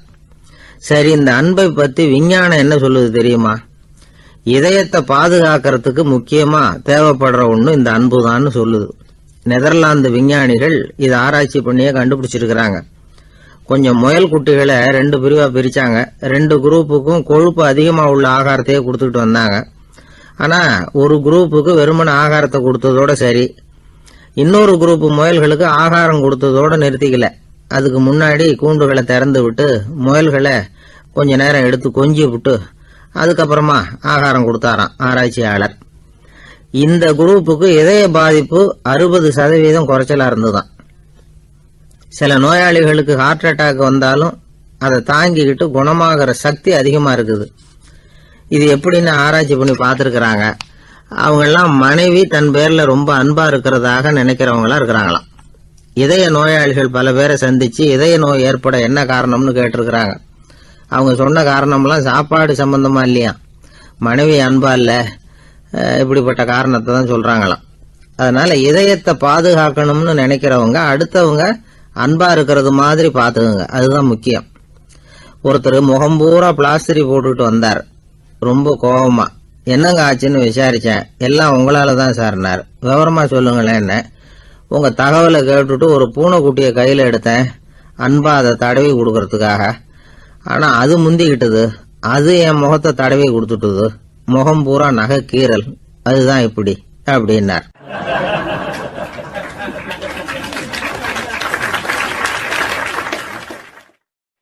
அமெரிக்க ஜனாதிபதி ஆப்ரஹாம் லிங்கன் ஒரு நாள் தன்னோட கோச்சு வண்டியில் தலைநகரான வாஷிங்டனுக்கு போயிட்டு இருக்கிறார்.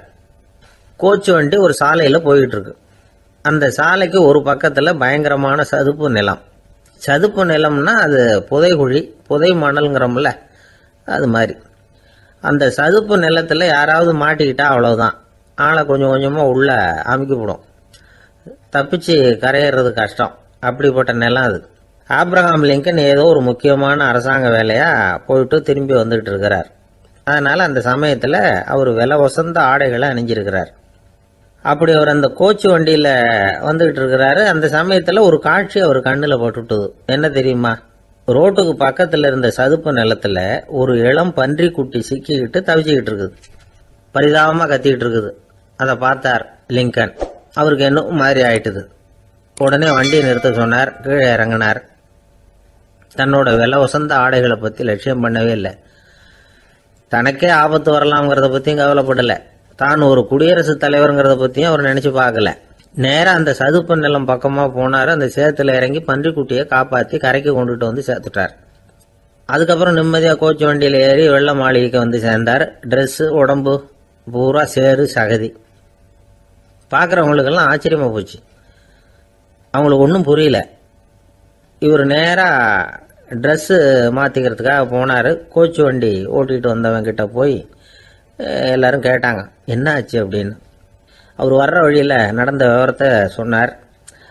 ஆப்ரஹாம் லிங்கனுடைய இந்த இறக்க குணத்தை எல்லாரும் பாராட்டினாங்களாம், புகழ்ந்தாங்களாம். ஆனால் இதுக்கு லிங்கன் என்ன பதில் சொன்னார் தெரியுமா? தயவு பண்ணி இந்த புகழ்ச்சியான பேச்சையெல்லாம் ஒதுக்குங்க, அதெல்லாம் வேணாம். அந்த சின்ன பிராணி சகதியில் மாட்டிக்கிட்டு துடிச்சிக்கிட்டு இருந்தது, அதை பார்த்தேன். உடனே என்னுடைய இதயத்தில் ஒரு முள்ளு தைச்சது மாதிரி ஒரு உணர்வு. அந்த முள்ளை பிடுங்கி எறிஞ்சேன், அவ்வளவுதான். உண்மையில் அந்த பிராணிக்கு நான் உதவினேங்கிறத விட எனக்கு ஏற்பட்ட இன்னலை போக்கிக்கிட்டேன் அப்படிங்கிறது தான் உண்மை. அதுதான் பொருத்தம். அப்படி இருக்கிறப்போ இதில் புகழறதுக்கு என்ன இருக்குது அப்படின்னாரு ஆப்ரஹாம் லிங்கன். எவ்வளவு யதார்த்தமான வார்த்தைகள் பாருங்க. இந்த காலத்தில் நம்மளையும் பல பேர் அப்படி உண்டு. நீச்சல் தெரியாத ஒரு ஆள் தண்ணியில் இறங்கிட்டான். தண்ணி ஆழம்ங்கிறது அப்புறமா தான் தெரிஞ்சுது. தத்தளிக்க ஆரம்பிச்சுட்டான். வாழ்னு கத்துறான். கரையில் நின்றுட்டு இருந்த ஒருத்தர் இதை பார்த்தார். உடனே அவருக்கு இதயத்தில் முள்ளு தைச்சது மாதிரி ஒரு உணர்வு. உடனே குபீர்னு தண்ணியில் பாஞ்சார். அவரை காப்பாற்றி கரைக்கு கொண்டுட்டு வந்து சேர்த்தார். இதை பார்த்துக்கிட்டு இருந்த இன்னொருத்தர் காப்பாற்றின அந்த ஆளை பாராட்டி புகழ்ந்தார். என்ன புகழாதீங்க சார் அப்படின்னார் அவர். ஏன்னு கேட்டார் இவர். நான் அந்த ஆளை ஏன் காப்பாற்றினேன் தெரியுமா? அவன் நேற்றுக்கு என்கிட்ட 300 ரூபா கடன் வாங்கியிருக்கிறான். இவன் தண்ணியில் போட்டான்னா நான் கொடுத்த கடனும் தண்ணியில் போடும்.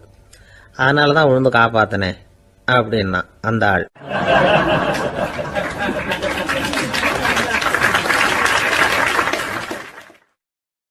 ஒருத்தர் ரொம்ப அவசரமாக போயிட்டு இருந்தார். எங்கே சார் போகிறீங்கன்னு கேட்டோம். எனக்கு வேண்டியப்பட்ட ஒருத்தருக்கு குழந்தை பிறந்திருக்கிறதாக செய்தி வந்திருக்கு, அதுதான் ஆஸ்பத்திரிக்கு போயிட்டுருக்கேன், பார்த்துட்டு வரலாம்னு அப்படின்னார். அப்படின்னா கொஞ்சம் இப்படி உட்காருங்க அப்படின்னோம். சில விவரமெல்லாம் சொல்கிறேன், கேட்டுக்கிட்டு போங்க அப்படின்னோம். உட்காந்தார். அப்புறம் சொல்ல ஆரம்பித்தோம். புதுசாக பிறந்திருக்கிற ஒரு குழந்தைய பார்க்க போகிறதுன்னா அது சாதாரண விஷயம் இல்லை. அதில் ரொம்பவும் கவனமாக நடந்துக்கணும். புது குழந்தைக்கு நோய் சுலபமாக தொற்றும். முக்கியமாக காற்று மூலமாக பரவுற நோய்கள் சுலபமாக வந்துடும். அதனால் நமக்கு உடம்பு சரியில்லைன்னா குழந்தைய விட்டு கொஞ்சம் தள்ளியே இருக்கிறது தான் நல்லது. பெரியவங்களை பொறுத்த வரைக்கும் சாதாரணமாக உள்ள ஒரு கிருமி கூட குழந்தைய பொறுத்த வரைக்கும் ரொம்ப மோசமான ஒரு கிருமியாக இருக்கும். சில வெளிநாடுகளில் எப்படி தெரியுமா? பிறந்த குழந்தை தூங்கிக்கிட்டு இருக்கிற ஒரு ரூமுக்கு போகணும்னா போகிறவங்க முகமூடி போட்டுக்கணும். காலணிகளை மாற்றிக்கணும். அவ்வளவு சுத்தமாக உள்ளே போய் பார்த்துட்டு வரணும். பொதுவாக சில ஆஸ்பத்திரிகளில் பார்த்தீங்கன்னா பார்வையாளர்கள் நேரத்தில் விசிட்டிங் ஹவர்ஸ் தாயை விட்டு குழந்தைய தனியாக பிரித்து வச்சுருவாங்க. எதுக்குன்னு நினைக்கிறீங்க? அந்த நேரம் பல பேர் வருவாங்க போவாங்க. அவங்க கை கால் சுத்தமாக இருக்காது. சுத்தமில்லாத கைகள் மூலமாக கிருமிகள் பரவும். சுத்தமில்லாத கைன்னா மண்ணு தூசி படிஞ்சிருக்கிற கை மட்டும் தான் அர்த்தம் இல்லை. சாலையில் கையை வீசிக்கிட்டு நடந்து வர்றீங்க, குழந்தைய பொறுத்த வரைக்கும் அது கூட சுத்தமில்லாத கை தான். தாயை தவிர மற்றவங்க குழந்தைய தூக்காமல் பார்த்துக்கிறது நல்லது. தாய் கூட அளவோட கொஞ்சிறதோட நிறுத்திக்கணும். புதுசாக ஒரு குழந்தைய பெற்றுருக்கிற பொண்ணுக்கிட்ட மற்ற தாய்மார்கள் ஏதாவது சொல்லிக்கிட்டே இருப்பாங்க. குழந்தைய அப்படி வளர்க்கணும் இப்படி வளர்க்கணும் அப்படின்னு ஏதாவது அட்வைஸ் பண்ணிக்கிட்டே இருப்பாங்க. இப்படி ஓவராக அறிவுரை பண்ணுறது அந்த பொண்ணை குழப்பி விட்டுரும். அதனால் அப்படிலாம் பண்ணக்கூடாது. அந்த பெண்ணே ஏதாவது கேட்டால் கூட டாக்டர் சொல்ல வேண்டிய விவரங்களை எல்லாம் நாமே சொல்லிக்கிட்டு இருக்கக்கூடாது. புதுசாக பிறந்திருக்கிற குழந்தைய மட்டும்தான் இப்படி பார்க்கணும்னு இல்லை. ஒரு நோயாளி குழந்தைய பார்க்க போகிறதுனா கூட ரொம்ப எச்சரிக்கையாக தான் நடந்துக்கணும். ஒரு தின்பண்டமோ விளையாட்டு சாமானோ அந்த குழந்தைக்கு நாம் வாங்கிட்டு போகிறதா வச்சுக்குவோம். அதை நேராக கொண்டுகிட்டு போய் அந்த குழந்தைகிட்டே கொடுக்கக்கூடாது. அதோட அப்பா அம்மா கிட்ட ரகசியமாக கொடுக்கலாம். அவங்க முடிவு பண்ணட்டும் குழந்தைகிட்ட அதை கொடுக்கலாமா வேண்டாமாங்கிறத. அவங்களுக்கு தான் தெரியும் அதோட மனசும் உடம்பும். உங்கள் அக்கறையை காட்டுறதா நினச்சிக்கிட்டு குழந்தை வாயில் எதையும் கொண்டுட்டு போய் போடாதீங்க. போகிறப்போ உங்கள் வீட்டு குழந்தையும் அழைச்சிட்டு போகாதீங்க. இது நோயை வாங்கிட்டு வந்துடும், அல்லது புதுசாக ஒரு நோயை அதுக்கிட்ட கொடுத்துட்டு வந்துடும். என்னதான் உங்களுக்கு பழக்கமான குழந்தையா இருந்தால் கூட அதுக்கு விருப்பம் இல்லைன்னா பேசக்கூடாது. அங்கே போய் அவங்க பள்ளிக்கூடத்தை ஞாபகப்படுத்திகிட்டு இருக்கக்கூடாது. நோயில் இருக்கிறப்ப ஸ்கூலை பற்றி பேச அது விரும்பாது. ஆஸ்பத்திரியை விட்டு வெளியில் புறப்படுறப்போ குழந்தைகிட்ட சொல்லணும்னு அவசியம் இல்லை. அதோட அப்பா அம்மா கிட்ட சொல்லிவிட்டு புறப்பட்டா போதும். குழந்தை கோபிச்சிக்காது. சமூக சம்பிரதாயத்தை பற்றி அது கவலைப்படுறதில்லை. இப்படி எல்லா விவரமும் நம்ம எதிரில் உட்காந்துருந்தவங்க கிட்ட சொல்லி முடித்தோம். ரொம்ப நன்றி சார் அப்படின்னு சொல்லிவிட்டு அவர் புறப்பட்டார். குழந்தைங்க கொஞ்சம் வளர்கிற வரைக்கும் தான் நாம் எச்சரிக்கையாக இருக்கணும்னு இல்லை, வளர்ந்த பிறகு இன்னும் எச்சரிக்கையாக இருக்கணும். ஒரு பையன் பள்ளிக்கூடத்துலேருந்து திரும்பி வீட்டுக்கு வந்தான். முகம் பூரா நகத்தால் கீறி இருந்தது. அப்பா பார்த்து பயந்துட்டார். யாருடா உன்னை இப்படி பண்ணது அப்படின்னார். என் கூட படிக்கிற இன்னொரு பையன். நாளைக்கு உன் கூட பள்ளிக்கூடத்துக்கு வர்றேன், நீ எனக்கு அவனை அடையாளம் காட்ட முடியுமான்னார். அது ரொம்ப சுலபம் நான் பையன். எப்படின்னார் அப்பா. அவன் காதில் ஒன்றை கையோடு எடுத்துகிட்டு வந்திருக்கிறேன், இதோ என் பையில தான் வச்சுருக்கேன் அப்படிங்கிறான் அந்த பையன்.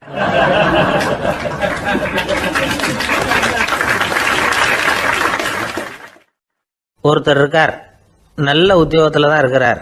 ஆனால் எப்போ பார்த்தாலும் முகத்தை வெறுப்பாக வச்சிருப்பார். அப்படியே வருவார் போவார். ஏன் சார் இப்படி இருக்கிறீங்க அப்படின்னு விசாரித்தோம். ஏன்டா இந்த வேலைக்கு வந்தோம்னு இருக்கு சார் அப்படின்னார். உங்கள் வேலை உங்களுக்கு பிடிக்கலையா அப்படின்னு கேட்டோம். இல்லைன்னார். இப்படிப்பட்டவங்க வெற்றிகரமான வாழ்க்கை வாழ முடியாது. இது நிபுணர்கள் கருத்து. வேலையை நேசிக்க தெரிந்தவர்கள் வெற்றி பெறுவார்கள் அப்படிங்கிறாங்க அவங்க. எந்த துறையாக இருந்தாலும் சரி, அந்த துறையில் வெற்றிகரமாக இருக்கிறவங்கள விசாரித்து பாருங்கள். எனக்கு என்னுடைய வேலை ரொம்ப பிடிக்கும் அப்படின்னு சொல்கிறவங்களாக தான் இருப்பாங்க.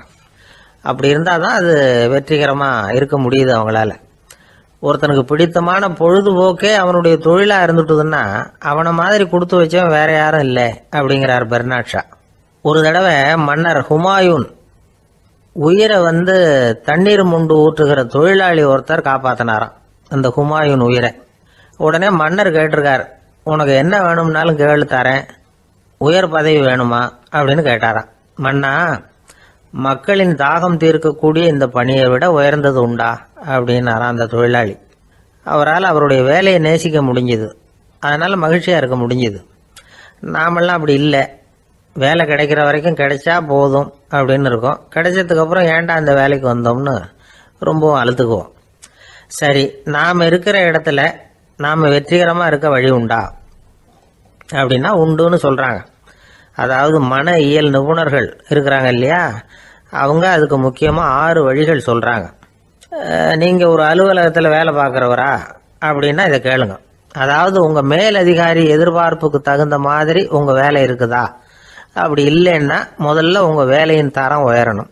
உங்களுக்கு மேலே கீழே வேலை பார்க்குற பணியாளர்கள்கிட்ட நல்ல விதமாக பழகுறீங்களா?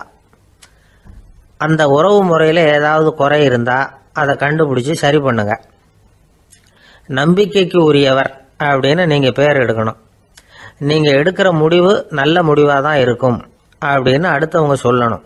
உங்க தோற்றத்துக்கு முக்கியத்துவம் கொடுங்க. இது மனம் உடல் ரெண்டும் சம்பந்தப்பட்டது. அதனால மனசையும் ஆரோக்கியமா வச்சிருக்கணும், உடம்பையும் ஆரோக்கியமா வச்சிருக்கணும். உங்களுடைய நிர்வாகம் செயல்படுற விதத்தை நல்லா புரிஞ்சு வச்சுக்கணும். உங்களுடைய நிர்வாகம் இப்போ ஒரு காரியம் செய்யுதுன்னு வச்சுங்க, ஏன் அப்படி செய்யுது, எதுக்காக அப்படி செய்யுது, அதனுடைய குறிக்கோள் என்ன, அது நீடிக்கிறதுக்கு காரணம் என்ன, இதெல்லாம் தெரிஞ்சுக்கணும். சிரிப்புக்கு வஞ்சகம் பண்ணக்கூடாது, நல்லா சிரிக்கணும், அப்பதான் அது திரும்ப கிடைக்கும். கடந்த கால தோல்வியை பற்றி கவலைப்படக்கூடாது. முதலாளி விருப்பம் தெரிஞ்சு நடந்துக்கிறது நல்லது தான். அதுக்காக காக்கா பிடிக்கணுங்கிற அவசியம் இல்லை. உங்களுக்கு ஒரு பொறுப்பான வேலை கிடைக்குது, உடனே சத்தம் குழப்பம் அப்படின்னு சூழ்நிலையை இறுக்கமாக ஆக்கிடக்கூடாது. எந்த சூழலையும் இயல்பாக கையாளக்கூடியவர் அப்படிங்கிறத காட்டணும். இதெல்லாம் உங்கள் துறையில் நீங்கள் வெற்றி பெற நிபுணர்கள் சொல்கிற யோசனைகள். இவ்வளவு விவரமும் சொல்லிவிட்டு ஒருத்தரை பார்த்து கேட்டோம், இப்போ சொல்லுங்க, நீங்கள் செய்கிற வேலை உங்களுக்கு பிடிச்சிருக்குதா அப்படின்னா. ரொம்ப ரொம்ப பிடிச்சிருக்குது அப்படின்னார். சரி, என்ன செஞ்சிட்டு இருக்கிறீங்க அப்படின்னு கேட்டோம். சும்மா தான் இருக்கிறேன் அப்படின்னார் அவர்.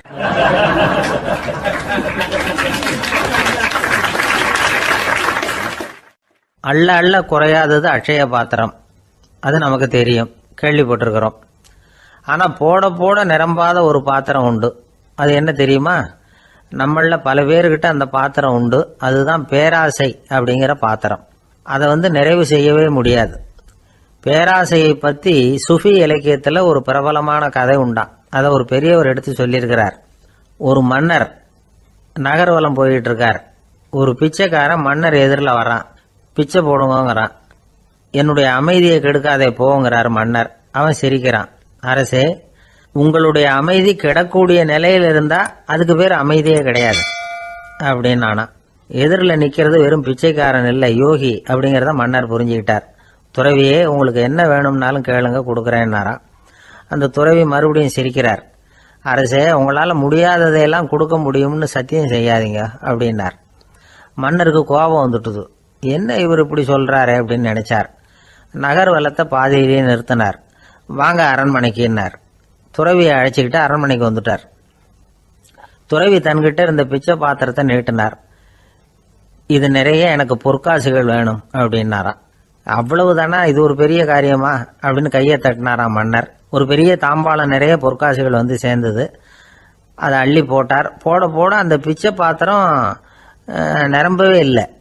பொற்காசுகள் போட போட அவ்வளவையும் உள்ள வாங்கிக்கிட்டே இருக்குது. அரசாங்க கஜானாவே காலி ஆயிட்டுது. மூட்டை மூட்டையா பொற்காசுகளை கொட்டி பார்த்துட்டாங்க. அது முழுங்கிக்கிட்டே இருக்குது. கடைசி வரைக்கும் அந்த பிச்சை பாத்திரம் நிரம்பவே இல்லை. அரசர்கிட்ட இருந்த கர்வம் போயிட்டுது. அப்படியே பொத்துன்னு துறவி காலில் விழுந்தார். அப்போ அந்த துறவி சொன்னாராம், மன்னா, இந்த பிச்சை பாத்திரத்தை உங்களால் மட்டும் இல்லை, வேற யாராலையும் நிரப்ப முடியாது. அதுக்கு என்ன காரணம்னா, இது சாதாரண பிச்சை பாத்திரம் இல்லை, பேராசைகளோட வாழ்ந்து செத்து போன ஒரு மனிதனின் மண்டை ஓடுது அப்படின்னாராம். பாருங்க, இதுதான் அந்த சுஃபி இலக்கிய கதை. செத்த பிறகும் நிறைவு இல்லைன்னா அது எப்பேற்பட்ட பேராசையா இருக்கும்னு யோசிச்சு பார்த்துங்க. நம்மால் ஒருத்தர் கல்யாணம் பண்ணிக்க பொண்ணு பார்த்துக்கிட்டு இருந்தார். அழகு, அறிவு, படிப்பு எதுவும் தேவையில்லை, பணம் மட்டும் இருந்தா போதும் அப்படின்னு பார்க்குறவங்க கிட்ட எல்லாம் சொல்லி வச்சார். ரொம்ப நாளைக்கு அப்புறம் ஒரு பணக்காரர் கிடைச்சார். அவர் சொன்னார், இதை பாருங்க, எனக்கு 20 வயசுல ஒரு மகள், அவளை நீங்க கல்யாணம் பண்ணிக்கிட்டா 2 லட்சம் பணம் கொடுப்பேன். 25 வயசுல ஒரு பொண்ணு, அவளை கல்யாணம் பண்ணிக்கிட்டா 2.5 லட்சம் தருவேன்.